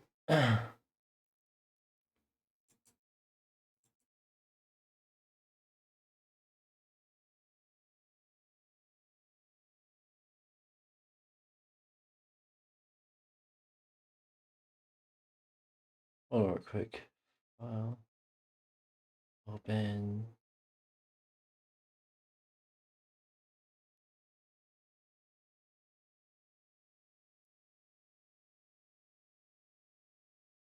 There we go.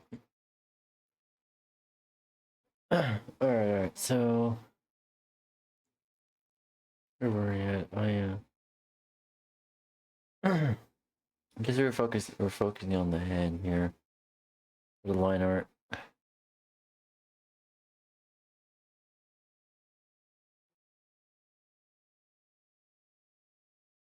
Alright.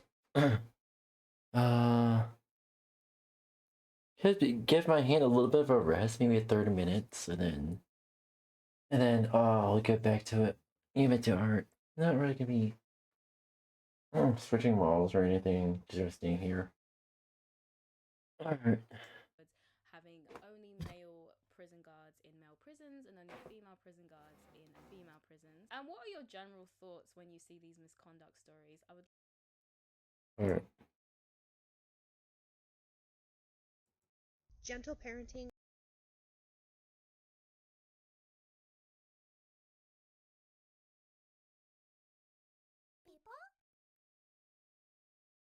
Alright, come on. Oh, fuck.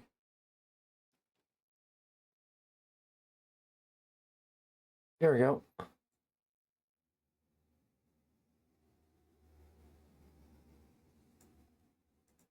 Gentle parenting is for gentle children. My child is a raccoon with rabies. Swear to God, this concept of gentle parenting ruined my relationship with my son. Y'all see that bite mark, right? Yeah, that was my daughter biting my son. Ask me if I handled that how a gentle parent is supposed to handle it. I f***ing didn't.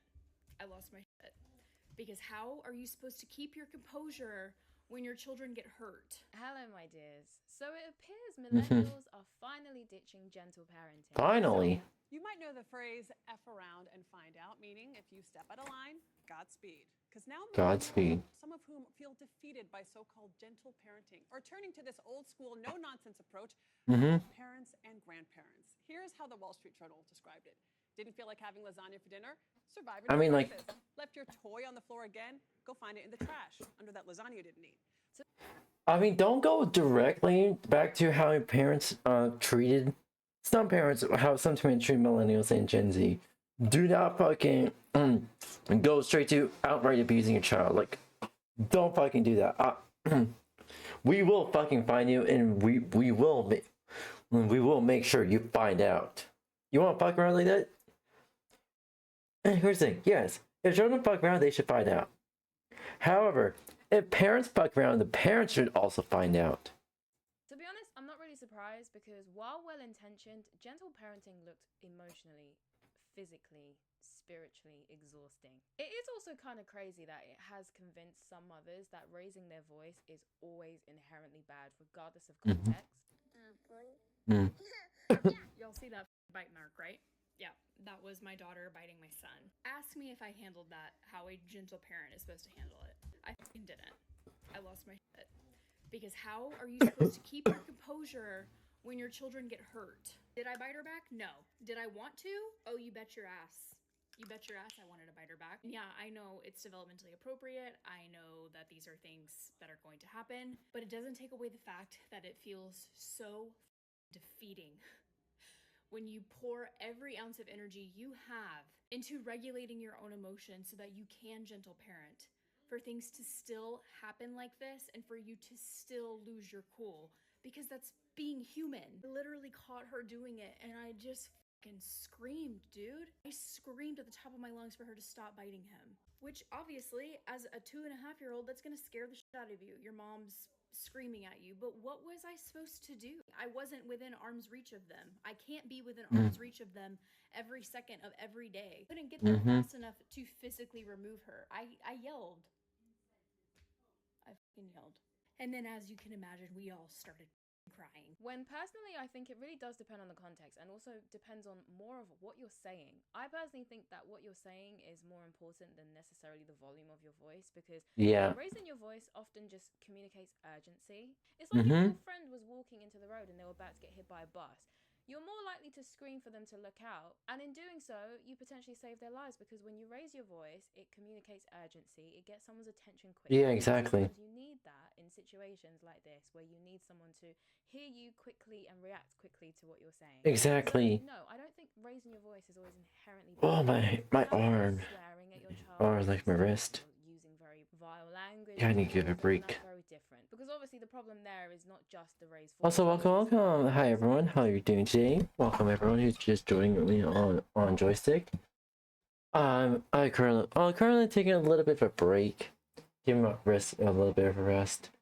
I just did some progress on my art challenge, but I'm moving back to my art commission, and hopefully, and it also, I promise you, I am not actually a fucking furry. I'm not actually a furry. I'm doing some art, doing some like commission art for them. My watches keep telling me my heart rate's over 100. Like, yeah, and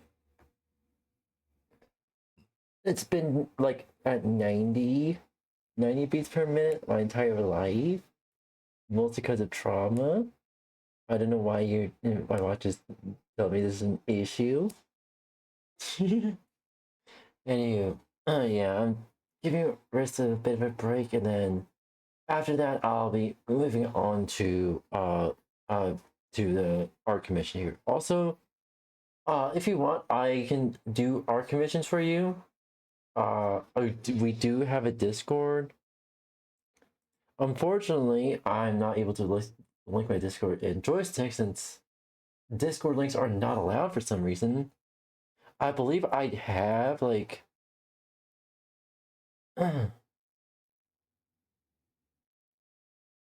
I believe I have put it in like the links, social connections.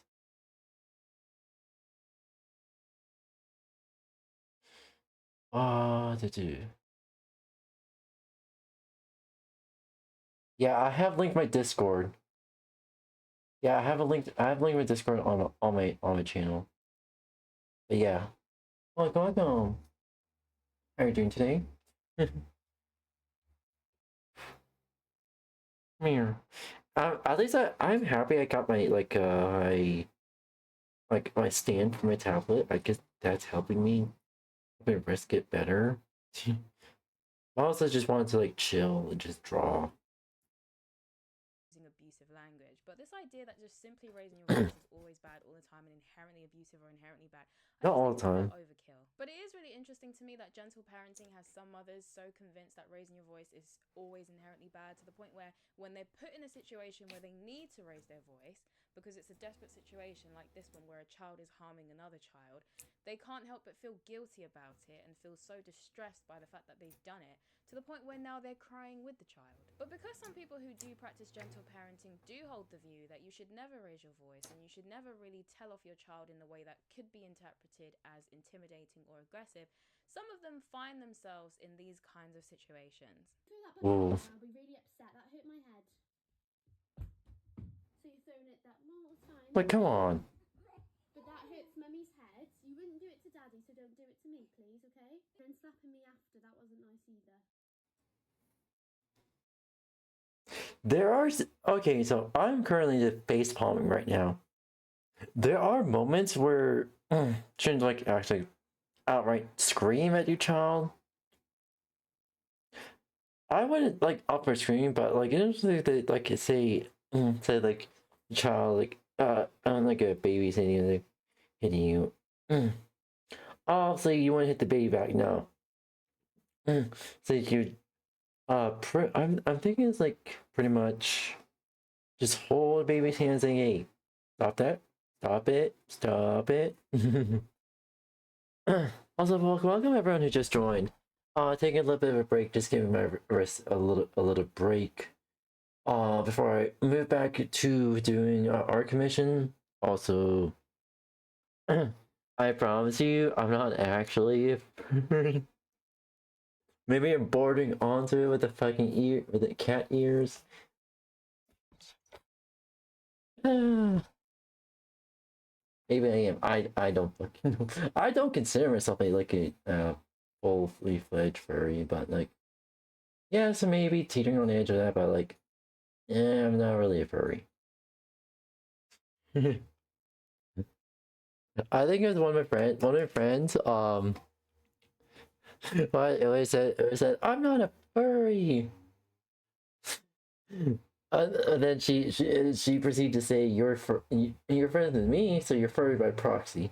Like, shit. But yeah.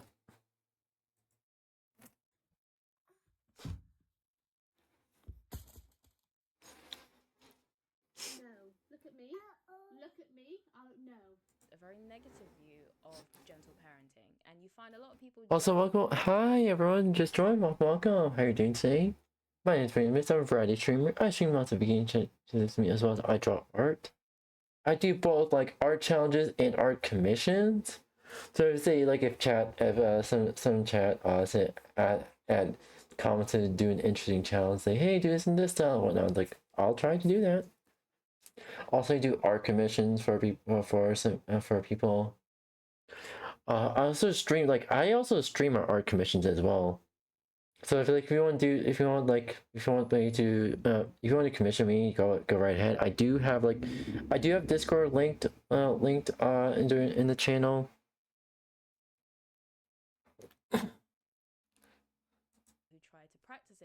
because they think that it creates children who are very bratty, spoiled, and just poorly behaved. I'll probably get a lot of hate for this, but Hmm. I actually can't stand Alright, I can try to draw. gentle parenting when you're out in public. And I understand, like, we all do it to a certain extent. Like, we would never, like, really shout at our kids when we're out and about and we're in a public place. You might be like, just do it now, under, like, gritted teeth. But this whole, like, when your kid is being really naughty and the whole, like, gentle parenting thing of, like, oh, don't do that. How do you think that makes that person feel? Your kid is hitting someone, tell them off and pull them away. Like, it's just too much. And I've just, like, witnessed a child being not like naughty, but like quite cheeky, where you could see it going in the wrong direction. And the mum was just so gentle, and I didn't look at her and think like, oh, you're so caring. I looked at her and was like, you're a wet flannel. Tell me I'm wrong. And so as a result of that, you find people very much often on social media judging people who practice gentle parenting because they view it as a very, very soft approach, which isn't very effective. And parents who've been practicing gentle parenting themselves have also noticed that sometimes it has created very negative behavior traits in their own children. Like this mum, for example, on Reddit, who posted, "Gentle parenting turned my child into an a-hole. I had my firstborn child almost 5 years ago. From before I gave birth, I was deep in gentle parenting content, diligently researching the most up-to-date theories and strategies around discipline and emotional development. I was enthusiastic to apply a better parenting method than my parents had with me. Over the years, there have been frustrations and triumphs with my child's behaviour, but in the last 12 months or so, their behaviour has been taking a steady downturn. Meltdowns started becoming the norm, and they began escalating destructive behaviours when they didn't get their way. I tried to follow all the scripts and advice about being firm but kind, letting them feel their emotions, and trying to always talk about how we could do better next time once they calmed down. Nothing worked. Last week, I finally snapped when yet again my child screamed and threw their food at dinner time because Why is it? their Oh my words, god. it's disgusting.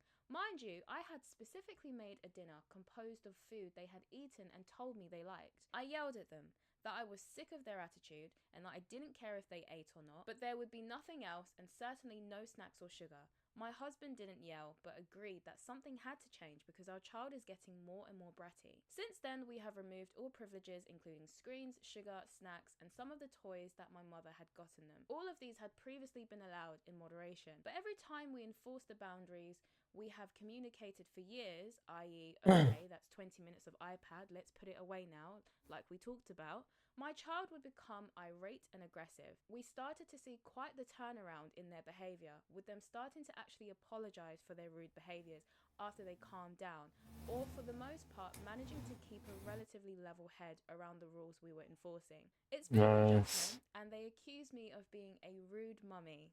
I'm sorry, that's kind of cute. I know it's not good, but it's kind of cute. Because since the day I blew up, my tolerance for the carrying on is non-existent, and I have been very stern with them. But their behaviour is improving, so despite feeling like a witch with a bee, I'm starting to think that gentle parenting is a crock of shit, and I should have been more authoritarian from the start. I keep crying to my husband and telling him I feel... Okay, hold on. Hold the fuck on. I know gentle parenting and parents have been like, oh, alrighty, bye my today. Also, I know gentle parenting has pretty much been misconstrued. Permissive parenting has been relabeled as gentle parenting, which is fucked up. Also, I hate it when people label authoritative parenting as authoritarian and vice versa. Like, authoritarian is when you're pretty much a dictator, and pretty much you're being a dictator, a fucking prison warden to your own child. Authoritative is the approach that parents want to go with, not authoritarian. You know what's authoritarian? You think of authoritarian? Prison wardens, officers, the fucking law. Authoritative is like showing respect to an authority figure, pretty much. Learning how to respect authority figure while also learning to be respected as well. Like, holy shit. I do not like it when people like have parents that are authoritative and they're actually fair. And some guys saying, oh, they're authoritarian, they're abusing, blah, blah, blah. And vice versa with the fucking parents.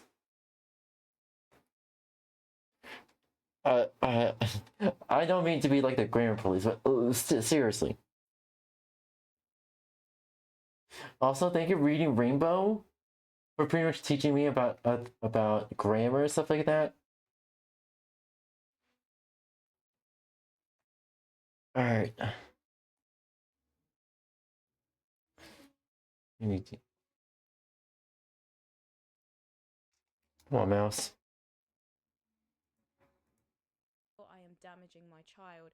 But he says that they are just adjusting to the new normal. I guess I'm just after reassurance that I'm not making a mistake. Gentle parenting is always an interesting one for me because, like she said in her post, she wanted to take a different approach to that of her parents. She saw issues in their method of raising her, and so she's been drawn to gentle parenting because she wanted to do something completely different and wanted to go in a different direction, which is fair enough. However, I do find that it's really interesting that with gentle parenting, a lot of the time the parents who adopt it are very, very hyper-conscious of the harms of being too strict or being too hard on their children. But they don't really seem to consider as much the potential consequences of being too gentle or too late or too permissive. Because I do think that there is also two sides of this, right? You can definitely go wrong by being too much in either direction. I do think if they considered the fact that there are consequences for being too permissive, then they probably wouldn't feel as guilty when they try to set boundaries or try to enforce rules or try to enforce structure. Because if you understand that there is going to be a consequence of your child not having that, then you wouldn't feel so guilty about it when you're doing it because you know you're doing it for the greater good. I understand that it might cause your child to have a negative reaction to you, and of course parents probably that's what they're reacting to, maybe that's what's causing them to feel guilty and distressed. But I do think that if you know ultimately that this is going to be for the benefit of your child down the line, I just wonder if they would still feel as guilty about it if they viewed it like that, you know? It's just interesting how different the generations are. You know, nowadays people are so worried about How do I being too tough on their children, and they want to try and make their children's life as simple and as easy as possible. Whereas back in the day, the way that people used to approach parenting was if you Hold on, don't real discipline quick. your child, the world is going to. So they had I'm also learning about Fire Alpaca. when it came to their parenting method, because they Also, understood if they didn't do it, then they were gonna their child was going to experience much harsher consequences in the outside world if these behaviors weren't corrected. So yeah, so I guess I find it really. Also, I also want using another version of Fire Alpaca called Fire Alpaca SE, which stands for Steam Edition, which is pretty much like a pro version of Fire Alpaca, with a lot more features. Pretty much kind of putting it on par with Clip Studio EX, which I noticed with all the features it has. Really fascinating to see how both parents are motivated by the same desire, which is that they want to have a well-adjusted, healthy child, but their approaches are completely the opposite. And that's what's just so interesting about it. I do also think that this woman's post also touches on a big part of why so many millennials in particular are so drawn to gentle parenting, which is, as I mentioned before, there's this strong desire that they have to, quote, not traumatize their children or to correct the wrongs that they feel their parents had made with them. For many parents, says this family therapist, raising their children this way felt like a pushback against the more authoritative way they were brought up. Millennials are realizing that there was an emphasis on being seen and not heard, maybe in their upbringing, and so they're hoping to change that a little bit. There's a lot of self-reflection. It's something Toronto mother Chelsea Strawn found firsthand when she had her daughter Hazel 2 years ago. Women are in their most vulnerable state as they're starting to become parents, and especially with the constant thought of not wanting to mess up our kids. So I think it's very overwhelming, and I think it's really hard to weed out what's right for you.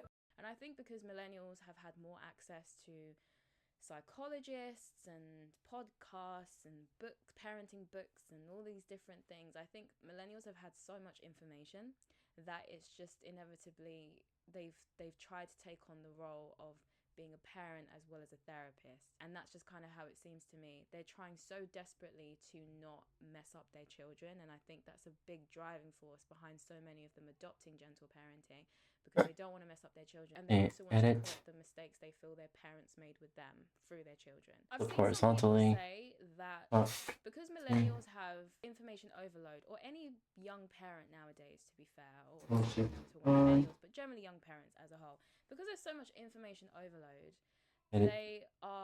it's a lot easier for them to ignore their instincts, because if you're getting so much information and some of it is contradictory, you might not know or might not feel as though you know how to correctly do this whole parenting thing, especially if you also have this internal anxiety that you might potentially mess up your child, and that's the one thing you're trying so desperately to not allow to happen.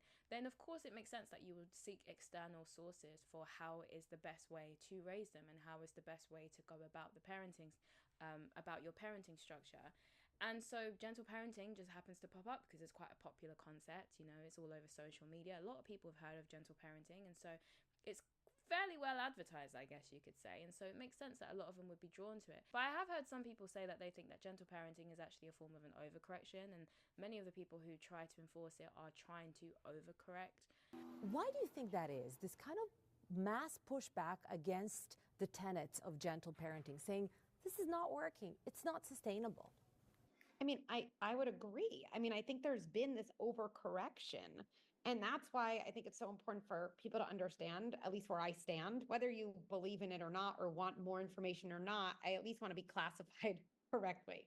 There has been this overcorrection from punishing our kid, in which situations, like, I'm the authority. I happen to be a kind of authoritarian authority. It's not even effective, but I'm an authoritarian authority and I send my kids away. Okay. And there's been this overcorrection to my kids' feelings. Not only do they matter, they now dictate what I do. I actually think this overcorrection has led to, as parents, we've like relegated our jobs to our kids. We're letting them pilot the plane. So ultimately, the top reasons why people are starting to give up on gentle parenting include they find it emotionally draining because it requires constant calm and self-regulation, which is hard under stress. Social pressure is also a big one because family and friends may criticize it and accuse it of being too soft. Results can also be slow because it's focused on the Alright, I'm gonna try to figure out how I can put this. So this can sometimes be very frustrating. Parental burnout is also a huge issue when it comes to gentle parenting. Unrealistic expectations can lead to guilt, exhaustion, which is something that some family therapists have also noticed as well. Well-meaning though it may be, parenting where you're always trying to be gentle, always understanding of the child's feelings, never raising your voice, has its price. There's a degree of burnout in parenting culture right now. People are tired and they're feeling inadequate. A part of it, I think, is a bit of a misunderstanding of gentle parenting, this idea that it's permissive, it's incredibly child-centric, and so it just removes the humanity from the parent. There's no room for you to be flawed or to not do it perfectly. That burnout has even been noted in a report by the U.S. Surgeon General, where Dr. VOD calls modern parenting a significant public health issue. The report zeroes in on concrete sources of stress, like increased economic pressures and little childcare support in the U.S., but there are other stressors as well. It says guilt and shame have become pervasive, and societal expectations, norms, and pressures to meet perceived standards of parenting can contribute to stress as well. And another reason as well why some parents are just giving up on gentle parenting is because they think there's just a lack of practical tools available, which makes it really hard for some people to apply it because they don't feel like they have clear guidance or clear strategies. And so all of this is why some parents are now turning their back on gentle parenting and adopting slightly more traditional ways of parenting with some adjustments. I think for most of the parents who did gentle parenting and are now completely leaving it behind, I think they probably will keep some elements of gentle parenting that they learned, but they are resorting to a bit more of a sterner form of parenting, one that is a bit heavier on boundaries, what some would have called authoritative parenting. But yeah. Do not fucking merge authoritative parenting. Oh my fucking god. If anyone's new here, welcome. What I'm gonna say is pretty much anyone who is not that has been here for the past like 10 minutes, basically. Oh, I didn't know this fucking ad starting. Well, basically what I was saying is I'll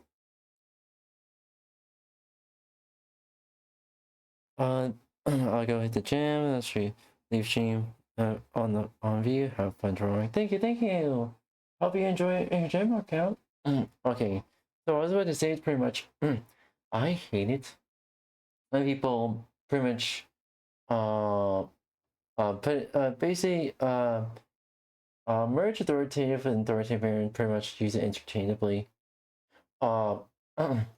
Even though people have done permissive parenting and called it gentle parenting, which bullshit. Anywho, I have to reiterate. Okay. Especially the YouTube channel Patient Xena. I want to say that pretty much authoritarian parenting are completely different. Authoritarian parenting is when the parent. We have an ad. Another ad break. We have an ad break. All right, so pretty much I hate pretty much authoritarian parenting is pretty much when the parent is basically a prison warden to the child or dictator. And very controlling. Authoritative parenting is when a parent expresses authoritative control, but authoritative role, but also respects their child to slowly but surely give them their own like independence and respect as they grow up. Not like, oh, I'm the parent, you're a child, blah, blah. That's authoritarian. Authoritarian is like, yes, I understand you're a child, but I also understand you're also a human being who's still learning. I will show you that there is consequences to your actions, but I'm not gonna go outright abuse you. Yeah, authoritative parenting. There. Holy fucking shit. Anyway, I'm taking a little bit of a break because there's an ad playing on Twitch.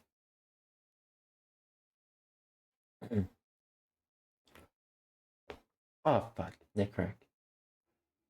Holy shit. Meow.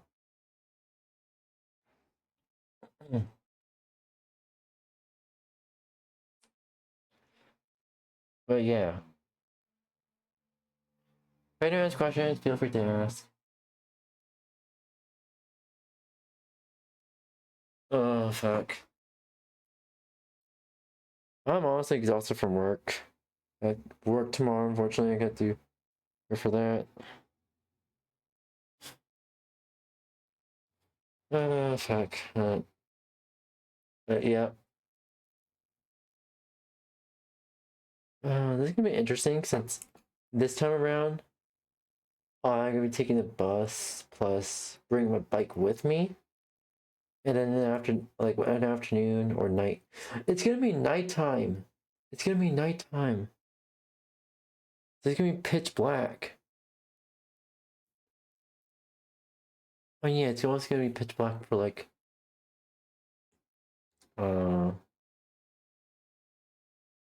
Tuesday as well. Like it's gonna be pitch black on Wednesday. Anywho. Alright, Twitch is back. Welcome. How are you doing today? Hope you enjoyed the ad break. let's get back to drawing. Alright. They're basically setting more boundaries, being a bit more firm, but still trying to incorporate that understanding and, you know, kindness towards their child and not being super authoritarian. What I do find really interesting though is that there are some really pro gentle parenting advocates who, anytime they see a gentle parenting parent quit gentle parenting, they always, I don't know, it's kind of interesting because they'll always say that gentle parenting itself is fine, you were just doing it wrong. No, gentle parent. Well, I need to stop calling gentle parenting. Let's call it what it is. It is permissive parenting. It is permissive parenting and a half. So pretty much permissive parenting has become a fucking cult. It has become a fucking cult amongst Facebook moms. Holy shit. Basically. Gentle parenting is for gentle children. My child is a raccoon with rabies. If you're not authoritative parenting, you only have two other options: authoritarian, threats, bribes, yelling, smacks, or permissive, where you let the kid do whatever they want.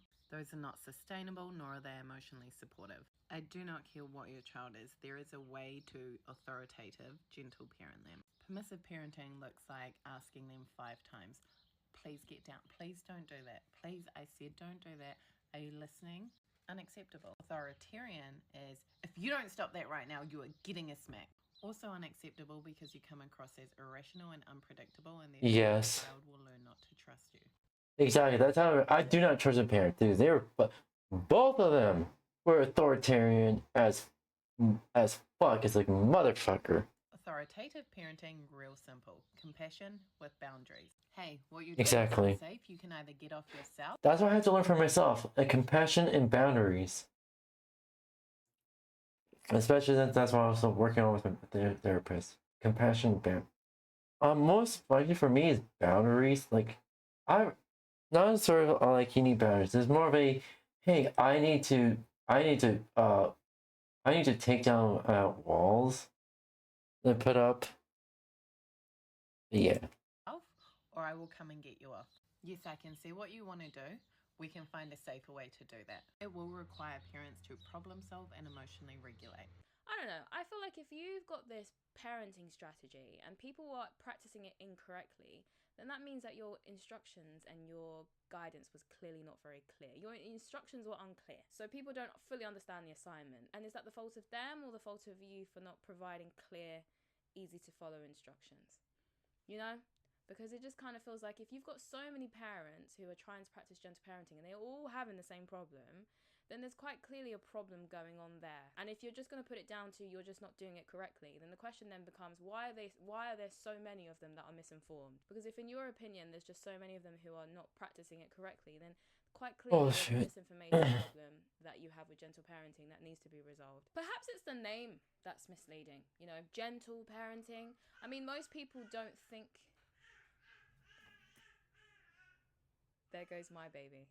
Aww. Apologies for the cute little baby squeals in the background. My daughter is having a field day with her father by the sounds of things. But yeah, but as I was saying, perhaps it's because of the name. You know, maybe gentle parenting was maybe not the best name to choose. Because when you think of gentle, you don't really think of things like boundary setting and being stern and firm. You know, you kind of think of like soft. When I think of gentle, I think of soft. And so maybe that's why some people have misinterpreted it as being permissive parenting. Maybe. I don't know. Because I have seen some people try and argue that gentle parenting is exactly the same as authoritative parenting. In which case, then my question is, if it's exactly the same, then why does it have a different name? Because if you're going to rename something, it kind of implies that there are some differences. So I did try and have a look into it. And when I looked into it, apparently there are some differences between gentle parenting and authoritative parenting or authoritative parenting. And what came up is that gentle parenting has more of an emphasis on emotional validation, empathy, and building a strong relationship through open communication, as well as de-emphasizing traditional punishments like timeouts. So it's quite clearly not the same. And I can also understand if gentle parenting is supposed to have this really strong emphasis on emotional validation, and it's also supposed to not have traditional punishments like timeouts and stuff like that, I can completely understand why some parents would end up doing permissive parenting, even if they're not necessarily trying to. Because it does seem to me anyway that gentle parenting stigmatizes traditional punishment methods but doesn't really give you productive alternatives aside from, you know, focusing on your child's emotional validation and focusing on, you know, communicating with them, etc. Like that, you don't really offer anything that is just as practical as the traditional methods, but you also stigmatize the traditional methods. So I can see like how a lot of parents might end up in a situation where they don't really know what they're doing, and then they kind of end up falling into permissive parenting because they don't really know. They know they're not supposed to do the traditional punishment methods, but they also don't know what to replace them with. But overall, I think that many young parents are dealing with multiple issues at once. The first is trying to navigate raising a child in a world that no one could truly prepare them for, because technology has advanced so quickly and changed the world in so many ways, which would impact the way that they raise their children. Because new parental concerns have risen from these changes. I also think parents today have access to way too much information. There is far too much contradictory information about what's good for your child or terrible for your child, and for some of them, they are determined to not repeat the mistakes of their parents. They're trying really hard to try and avoid their child experiencing these negative experiences or negative emotions. And so in their search for the best parenting styles to accomplish that, gentle parenting is one of the ones that pops up the most, because it's seen as this new innovative way to accomplish all of that, and so many are trying it, and unfortunately not all of them are able to stick to it, because I guess for many parents it hasn't really delivered the results that they hoped for or they thought they were going to have, and so they're now ditching it and going back to the old school methods of parenting, because for some of them that's actually been found to be more effective. I saw this woman in one of the documentaries I watched for this video saying that, you know, sometimes the old school methods are just more effective. You know, sometimes raising your voice just works. Never raise your voice, never lose your patience, meet every need of your child, and be consistent always. What do you think is the impact? I think it's just, you know, really contributing to this overall standard of unrealistic expectations being placed on all of us, and unrealistic expectations being placed on our kids to like always, you know, stay under control, or like we're not robots. Like we have to be able to experience a whole range of human emotion. I completely lost it this morning with my kids because I asked them 10 times to get their shoes on and nobody did, until I decided to absolutely go beast mode Batman voice on them, you know? and that's what actually worked. It's like, that's normal, that happens. And like I said, I don't think the old school methods are always inherently bad. I think it really, a lot of them just comes down to how they're applied and how much they're used. I think that anything can be overdone to the point where it does end up becoming abusive or become damaging to a child. But I think as long as, you know, as parents, that we are responsible and we're mindful of how we apply these methods, then I think that we might be okay. You know, no promises. I'm trying to figure this out just as much as you are, okay? But I'm just hoping we'll be okay. Because I don't think that children benefit either from their parents trying really hard to create them a life where there's absolutely no friction at all, where they never have to experience being told off or having to experience a negative emotion, or because I think that's also another problem as well, is that parents think that because something makes a child cry, it's automatically bad.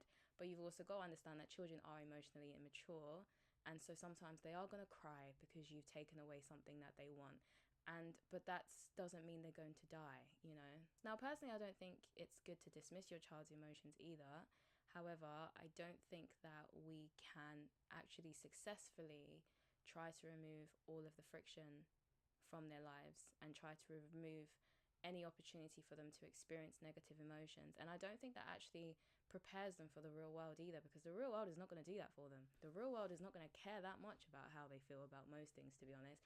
And then how are they going to cope with that when they didn't have any prior preparation for how to deal with these conflicts? And maybe that's why now we're seeing some adults or young adults who just don't know how to handle hearing the word no, or don't know how to handle conflict, or don't know how to handle not getting their own way, because unfortunately they never got practice with that in the home. And so now they go out into the real world expecting the rest of the world to say yes to them for everything they want like their parents did, and having meltdowns when that doesn't happen. That's just my theory though. I'm not claiming that's a fact, but it's a theory as to why maybe we have some of the issues that we have with some young adults today. But that's all for this video though. I would like to know. It's not just a theory, it's a game theory. Thanks for watching. Right. I identify. I want to see. This is interesting. I want to see what this is.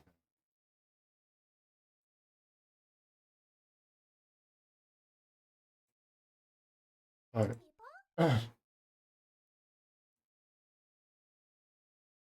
Yeah. There we go. I identify as non-binary. I feel that this best represents the fluidity I feel in my gender expression and allows me to feel most authentic and true to the person I both know I am and still am discovering. When I was starting out, I really felt that I had to, I guess, pretend to present as a woman in order to find success in this industry. And anyway, it wasn't sustainable, and I stopped pretending. For me personally, I just want to be able to kind of have my journey with my gender on my own. It doesn't always have to be this like public badge. I felt very restricted by the male gender, being a kid. It's caused horrible things to me. It's caused. Tell me about it. It's been awful, and it's been pretty traumatizing and awful. And I've never, when I was born, I never saw myself as a man. I just felt like I was me, and I was floating somewhere in between. I'm non-binary. I feel like God is so much bigger than the he or the she. And if I am from God, I am everything. I am everything. Hello, my dears. So Gen Z are apparently no longer identifying as non-binary, according to recent reports such as this one from Vice, which reads, "For a while, it felt like every college classroom came with pronoun check-ins and name tags that doubled as identity statements. They then went mainstream fast. Now, new data shows fewer students are using the non-binary label, suggesting that the conversation around gender might be changing again. A new report from political scientist Eric Kaufman suggests that fewer Gen Z students are identifying outside the male-female binary. Across nearly every dataset, the same pattern appears. Let's just say political science. It's pretty much a fancy word of pretty much being having a degree in PR, basically. Around 2.6% of students identified as non-binary in 2025, half the percentage recorded in 2023 and 2022. At Andover, the number dropped from 7.4% to 3% in just 2 years. In FIRE's national survey of more than 50,000 undergrads, only 3.6% said they identified as a gender other than male or female, compared to 6.8% in 2023. The reasons aren't entirely clear. Kaufman suggests that the decline may reflect shifting cultural pressures, political polarization, or the way that social identity categories spread and recede over time. There's been a slowdown in the adoption of new gender identities among young people, he wrote in the report. It may indicate a move towards stabilization after a period of rapid expansion. Researchers point out that identity terms shift with the culture around them. As gender becomes a political flashpoint, some students may avoid labels that feel risky to claim out loud. We're seeing identity formation collide with a culture war, Kaufman said.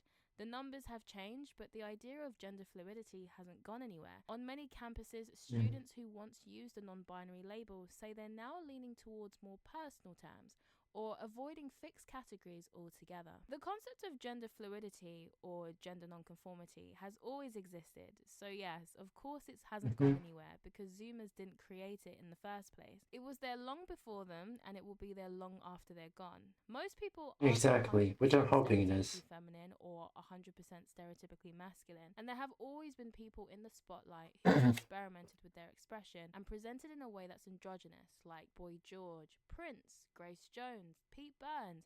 The list really could go on. Gen Z didn't create anything, they just renamed it and went about it in a more obnoxious way than the generations before them. I also do find it funny how younger Zoomers are readopting the millennial "we don't like labels" attitude.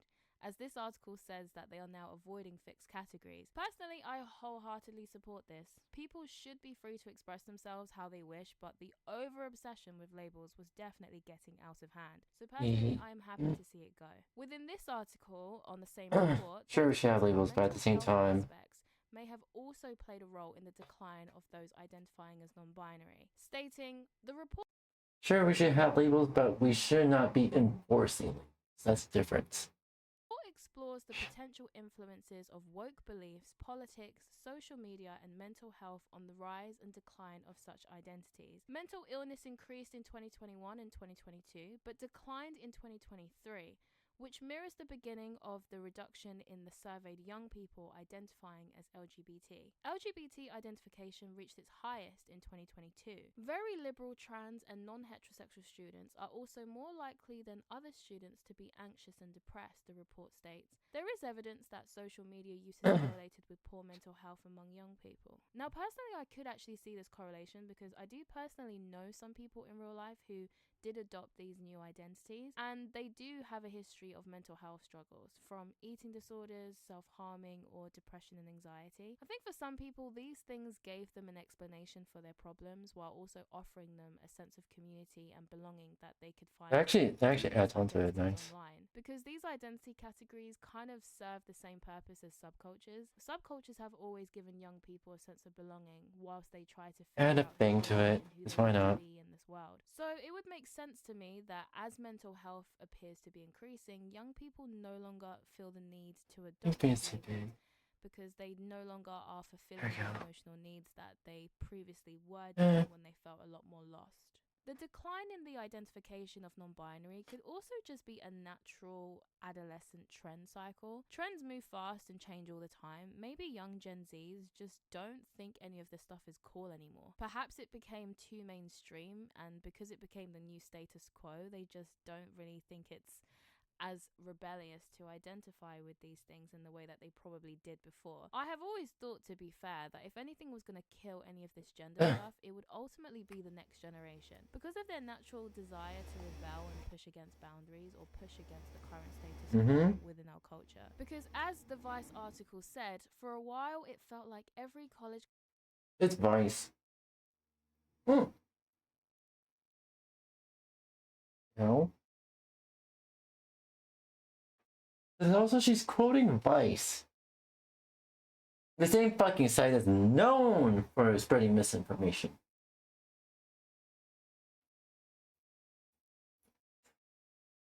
I thought she was being level-headed. But maybe I'm gonna reconsider. You need to hear her out on this. Classroom came with pronoun check-ins, name tags that doubled as identity statements. They then went mainstream fast. So perhaps it just became way too mainstream and they just didn't think it was cool anymore. To be honest with you, non-binary was an interesting one because personally, aside from the young people who went as far as to have surgery, I don't really think there was a huge issue with it. Because as I said before, androgyny has always been a thing, and I think it's healthy for young people to play around with their expression as they figure out who they want to be. And to be honest, I think most people probably also think the same. I don't think most people really have an issue with the concept of non-binary. But I think it was don't have an issue with it. Pronouns that probably irritated people the most. My pronouns aren't preferred, they're required. My pronouns aren't preferred, they're required. Even when I'm not around, you should get used to the sound of using they, them as my pronouns because I refuse to conform to your rigid societal gender binary and that's what my pronouns are. Golly! Because now it's no longer just about your expression, but now you're trying to also police speech. And I think of most people generally are live and let live. But when you start trying to dictate how people speak, or you start having meltdowns over people not knowing to call you a 𝙂𝙚𝙬𝙚 on the first try, people start to get fed up. But to be honest with you, my biggest problem with all of this wasn't even the people identifying as non-binary or trying to change their pronouns or whatever. My biggest issue with this was really the institutions and the governments who took this stuff way too seriously. Identities and subcultures have always existed, but never have they been given special accommodations like what happened with these identities. Goths didn't get special rights in institutions, neither did hipsters, nor did the emos. The adults at the time understood that kids will be kids and left them to it, but in this case that didn't happen. And I suppose because they were told that if they didn't, then people would harm themselves, or it would harm young people who identified this way, because at the time they believed that this was their fixed identity. But this data just proves what many had already guessed, which is that it was most likely just a normal adolescent trend that would eventually die out and will most likely be replaced by something else. And hopefully this might be a lesson for the adults and the people who are running our institutions and our governments, that they should just allow young people to do what young people do. Even if young people engage in this and swear blind that this is their fixed identity, because let's be honest, when we're young we think we know absolutely everything and we can't fathom the possibility that we might change our minds about anything. So that kind of mentality is to be expected among adolescents. But what you shouldn't expect is adults who are supposed to know better and who understand that this is how young people are. What we shouldn't have expected was for them to just simply let the children take the lead on this whole situation and let them decide how the institutions would run and how they would respond to these new labels and identities, which to me was the most bizarre thing about all of this. It was never really the young people who were identifying with these new things. It was more how leaders and people in positions of power who were running things, who were much, much older than them, how they were responding to it.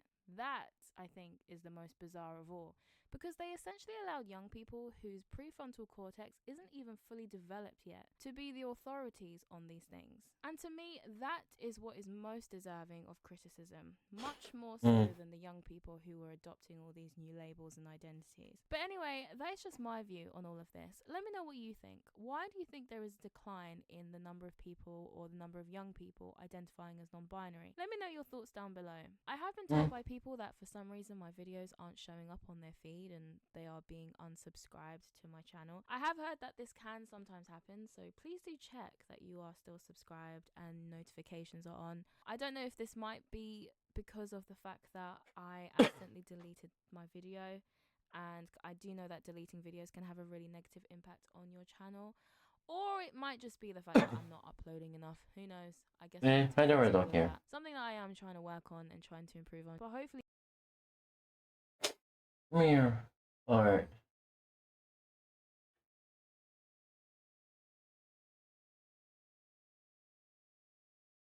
Hello, my dears. So, Emma. We're sort of talking your ass.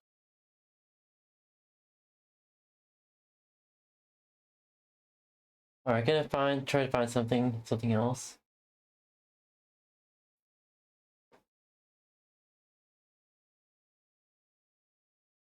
Alright.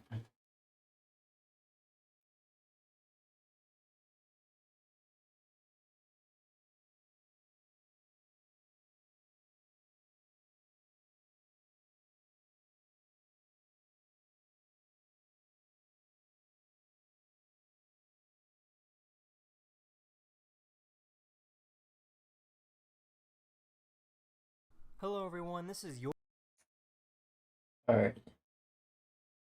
Daily dose of internet, let's fucking go. Yeah, have to do this again. There we go. Alright. Also, I'm using Brave now to watch YouTube because for some reason I don't fucking know what's happening. After a Windows update, plus after a well, I'm using LibreWolf and Florp.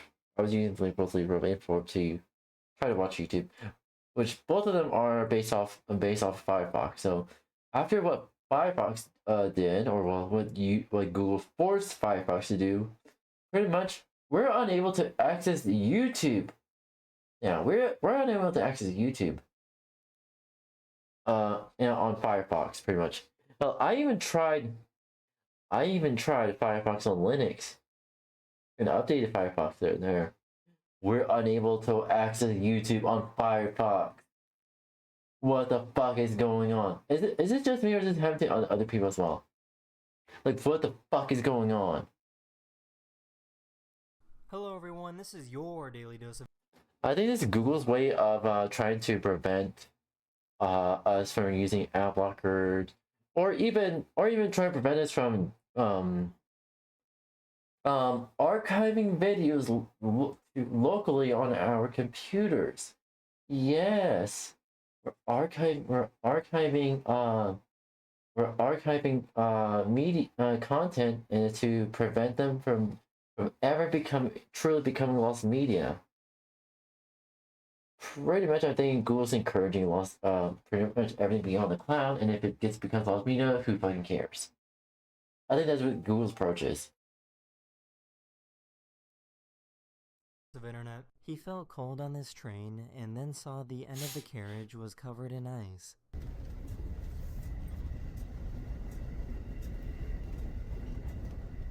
Yo, this is like some Narnia right now. What the? How are you doing that? Again. One more time? Yeah.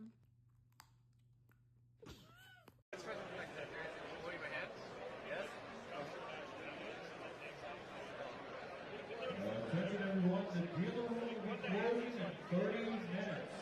30 minutes. You have 30 minutes to make those final purchases. Fuck. Oh, aw. What the fuck?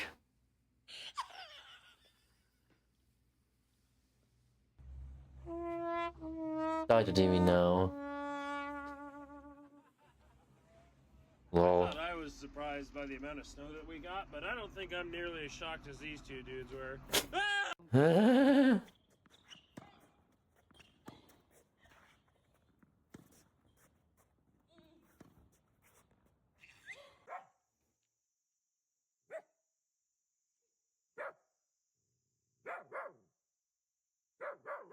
I don't know what this says. Oh. I'm going fast as I can. I'm doing my best. I'd rather just hold it Aww.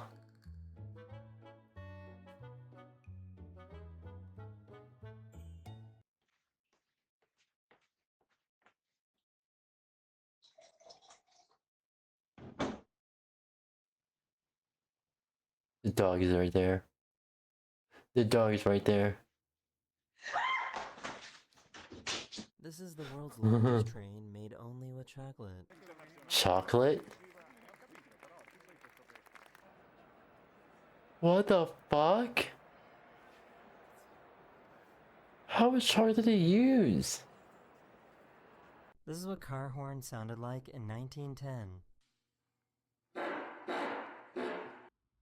Lol.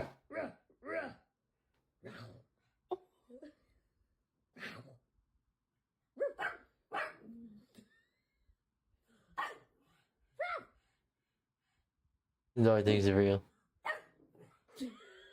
These are all the private jets that left the Super Bowl last Sunday.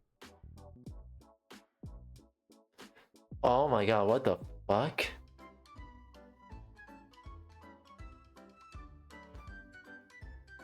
This couple was on their way to their wedding, but an accident prevented them from making it. Fortunately for them, the medic was ordained. Do you take this woman to be your lawfully wedded wife? I do. Do you take this man to be your lawfully wedded husband? I do. Beautiful. I now pronounce you man and wife. Aww.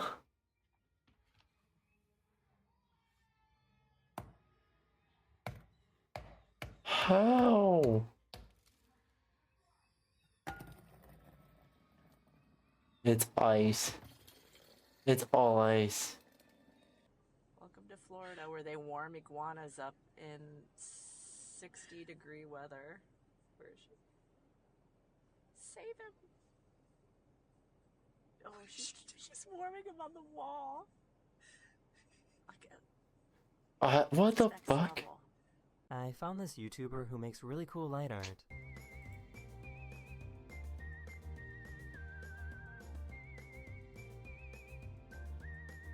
Alright.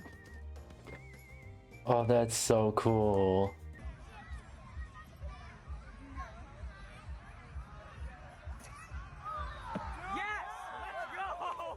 This guy went to feed a cat and potentially saved his own life.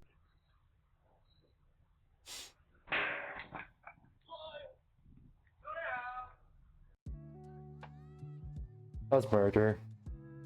Aw, what the fuck? Mirror. What the fuck? Lol.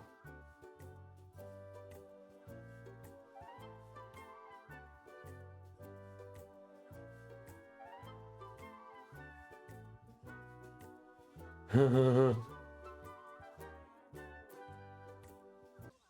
it when it changes colors. Oh my goodness. It's black. What? Yo. Oh my god, is this? Is that a cow? Take a breath. Take a breath. There you go. Okay. What the fuck? There's too much. I could never do that. Nah, hell nah. Hell nah.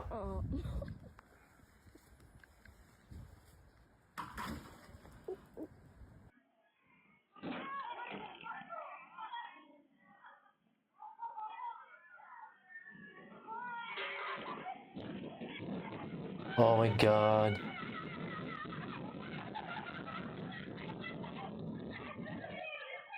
These are called zebra garden eels, and they're striped eels that live buried in sand at the bottom of the sea.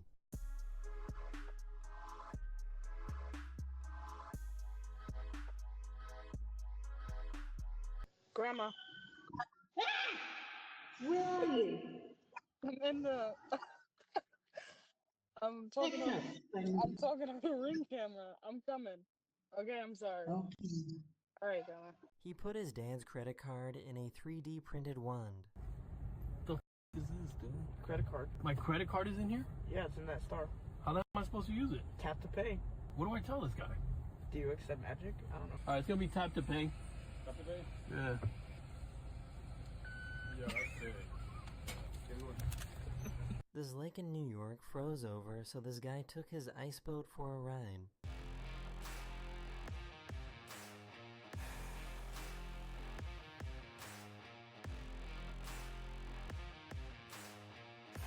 Yo, I just got the new lightsabers. We're gonna test them out with a quick little fight. I got the blue one right here. That is cool. They heard a sound in the wall and decided to check it out. Is that it? No, I thought it was. What is that? Insulation? Yeah. That looks like an animal. Sweden has a ski through McDonald's. What? Insulation? Yeah. That looks like an animal. Sweden has a ski through Oh no. Ski through McDonald's?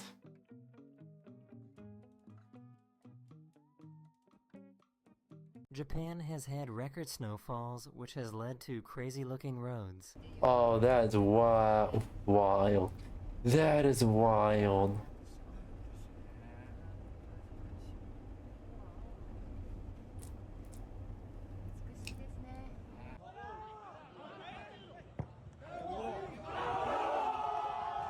The frigid air that plunged southward last week was some of the coldest that Florida has seen in years.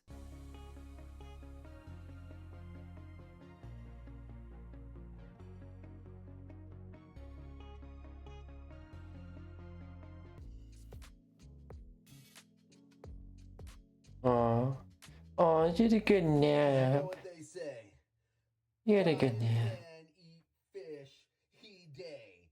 Teach fish man to a lifetime. What the fuck? Don't ask this guy to do your taxes. Aw, he's so cute. He's so cute. Aw. This cop pulled him over and made him clear the snow off his car.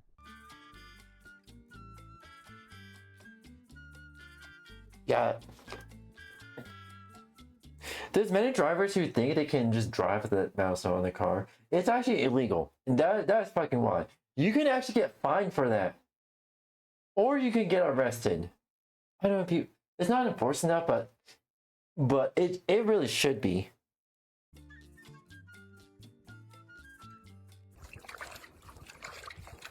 Not saying there's a wrong way to drink. Hold on. Wait, what? Not saying there's a wrong way to drink. Oh my god, what the cow is doing. What the cow doing?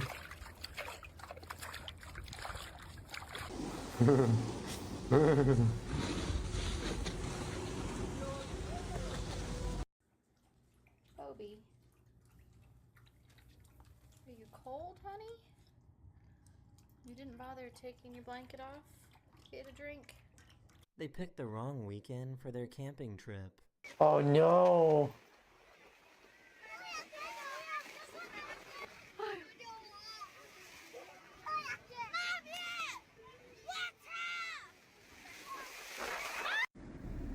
Lol.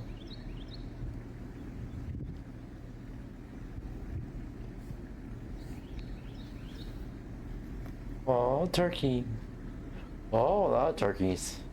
These trees were planted in 1938 and purposefully intertwined to create an arch. Oh, that's so cool.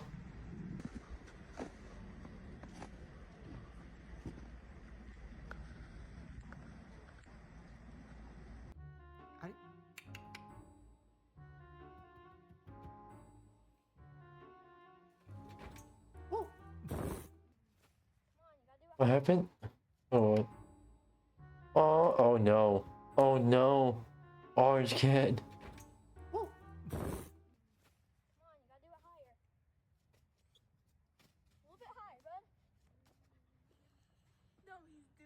He really is. Aw. Now give him a treat.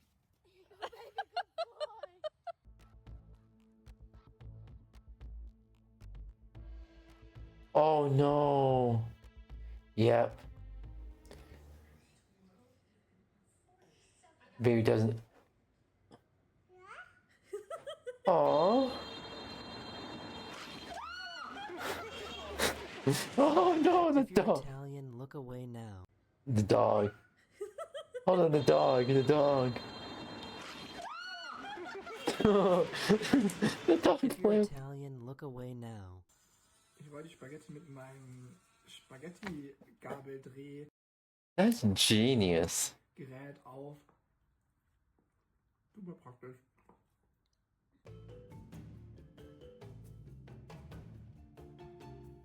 What the fuck? That's cool.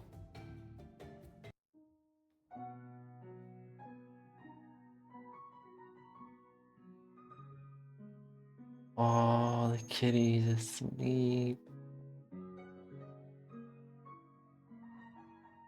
Oh, that's so cute. All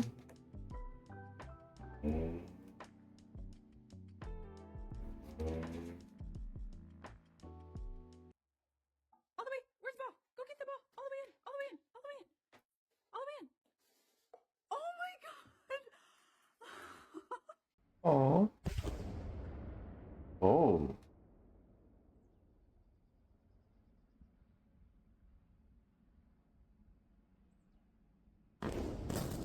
Oh.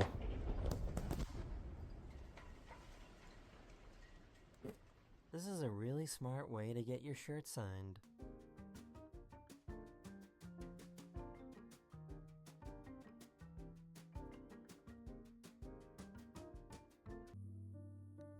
Drop it. No.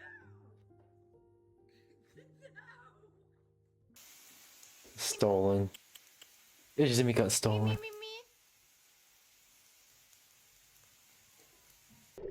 All three cats.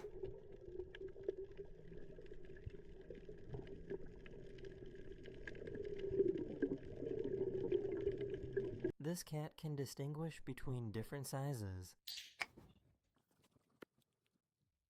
Seal. Aww. Seal. We will try our best. Okay. Yep, I'm done. Are you? Big goof.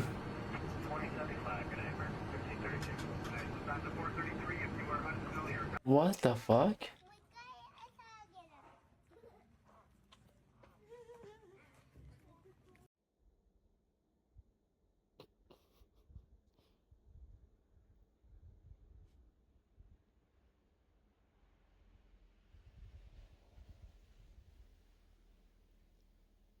She was so locked in on this VR experience.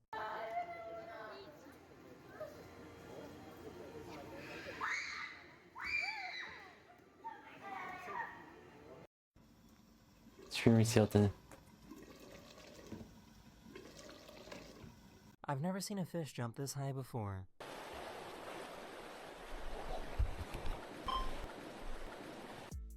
Hi, what the fuck?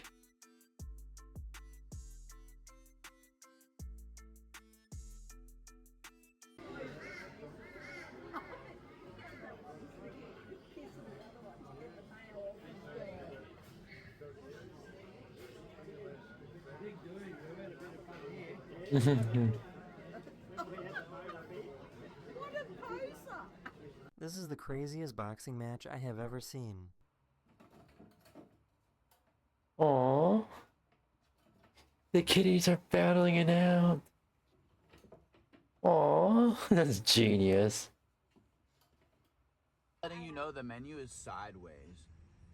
Yeah. Oh. Hey, bro. You gonna share that with me? Oh, come on now. That is the end of this video. We hope you enjoyed, and I'll see you guys again. That's so adorable. Adorable. The consequence. Alright.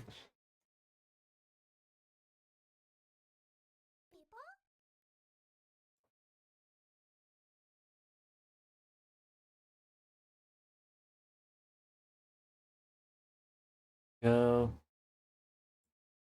The consequences of Gen Alpha using technology so frequently during their most crucial periods of development is legitimately going to change the world for the worst. Enjoy this. Enjoy this time on the cruise, okay? You'll get Wi-Fi, but it's gonna hurt not having it for a while, but it'll get better, okay? Each day will get better, and it'll be easier and easier to live without Wi-Fi. Oh shit. This kid I wish Dad was right about that, but even he knows living without Wi-Fi is nearly impossible.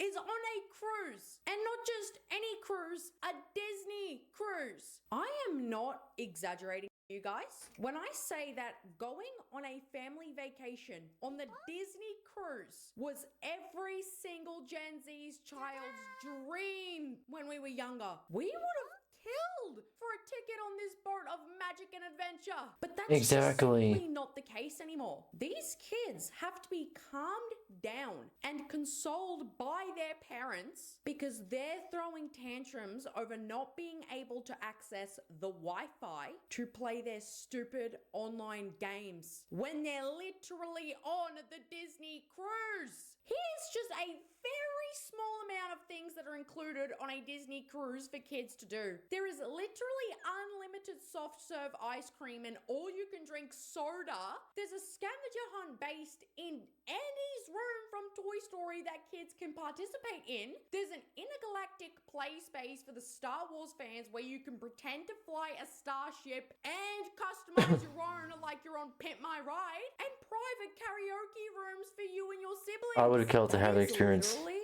the tip of the iceberg of what's available to do on these cruises. And you're telling me that these Gen Alpha kids don't care and that none of that is good enough and still just want to continue rotting their brains on their iPads all day, even though they do that at home?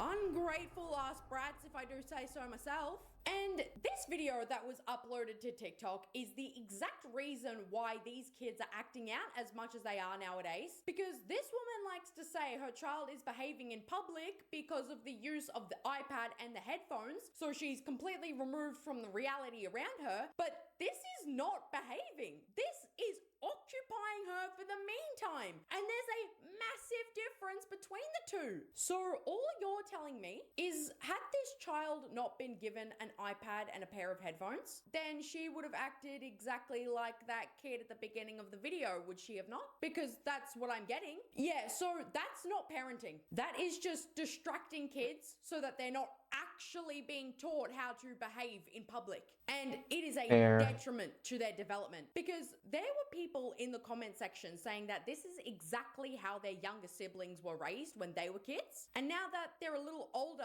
and they're teenagers now, they're addicted to screens and will throw a tantrum in public. Let's see here. Like they are Guess for coloring purposes. when it's taken from them. And that is why it is so extremely important that you do not raise your kids like this. I'll focus on like the pants later.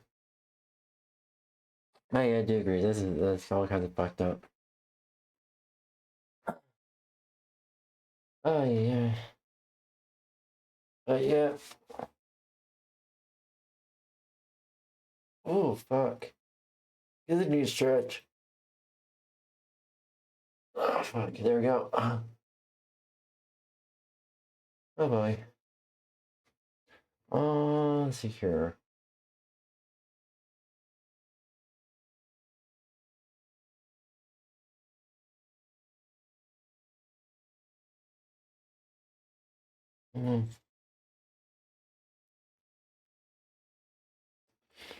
Alright, so currently, okay, I should redo the hands row. I should redo those hands, so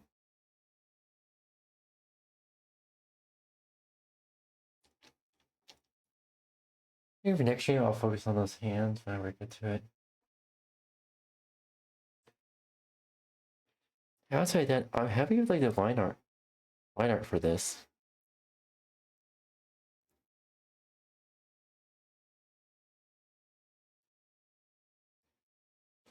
I know proportions are off, but I'm still learning. Still learning, by the way. Let's see here. What time is it? Alright. 15.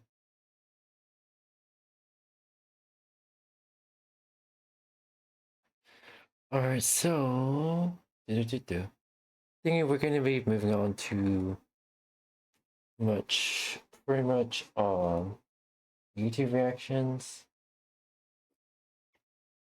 That's beat. Well, this is supposed to be an art stream, but yeah. Right now, I feel like I'm gonna be working on that area next. Probably after working on, I will be like adjusting everything. So I'll go to the art, the hand placement. Oh, it's gonna be a hassle and a half. Anywho, I think it's pretty much more or less just end the stream here. I just want to say thank you everyone for joining today's stream. And thank you. I just chilling, just hanging out here. Anywho, I think for like the last and for the rest of the evening, I'm just gonna be just relaxing, hanging out with friends and all that. And that being said, hope your day is going well. Hope your day, evening, night time zone will continue to go well. And that being said, I gotta get going, Blitzies. Bye bye, Matane.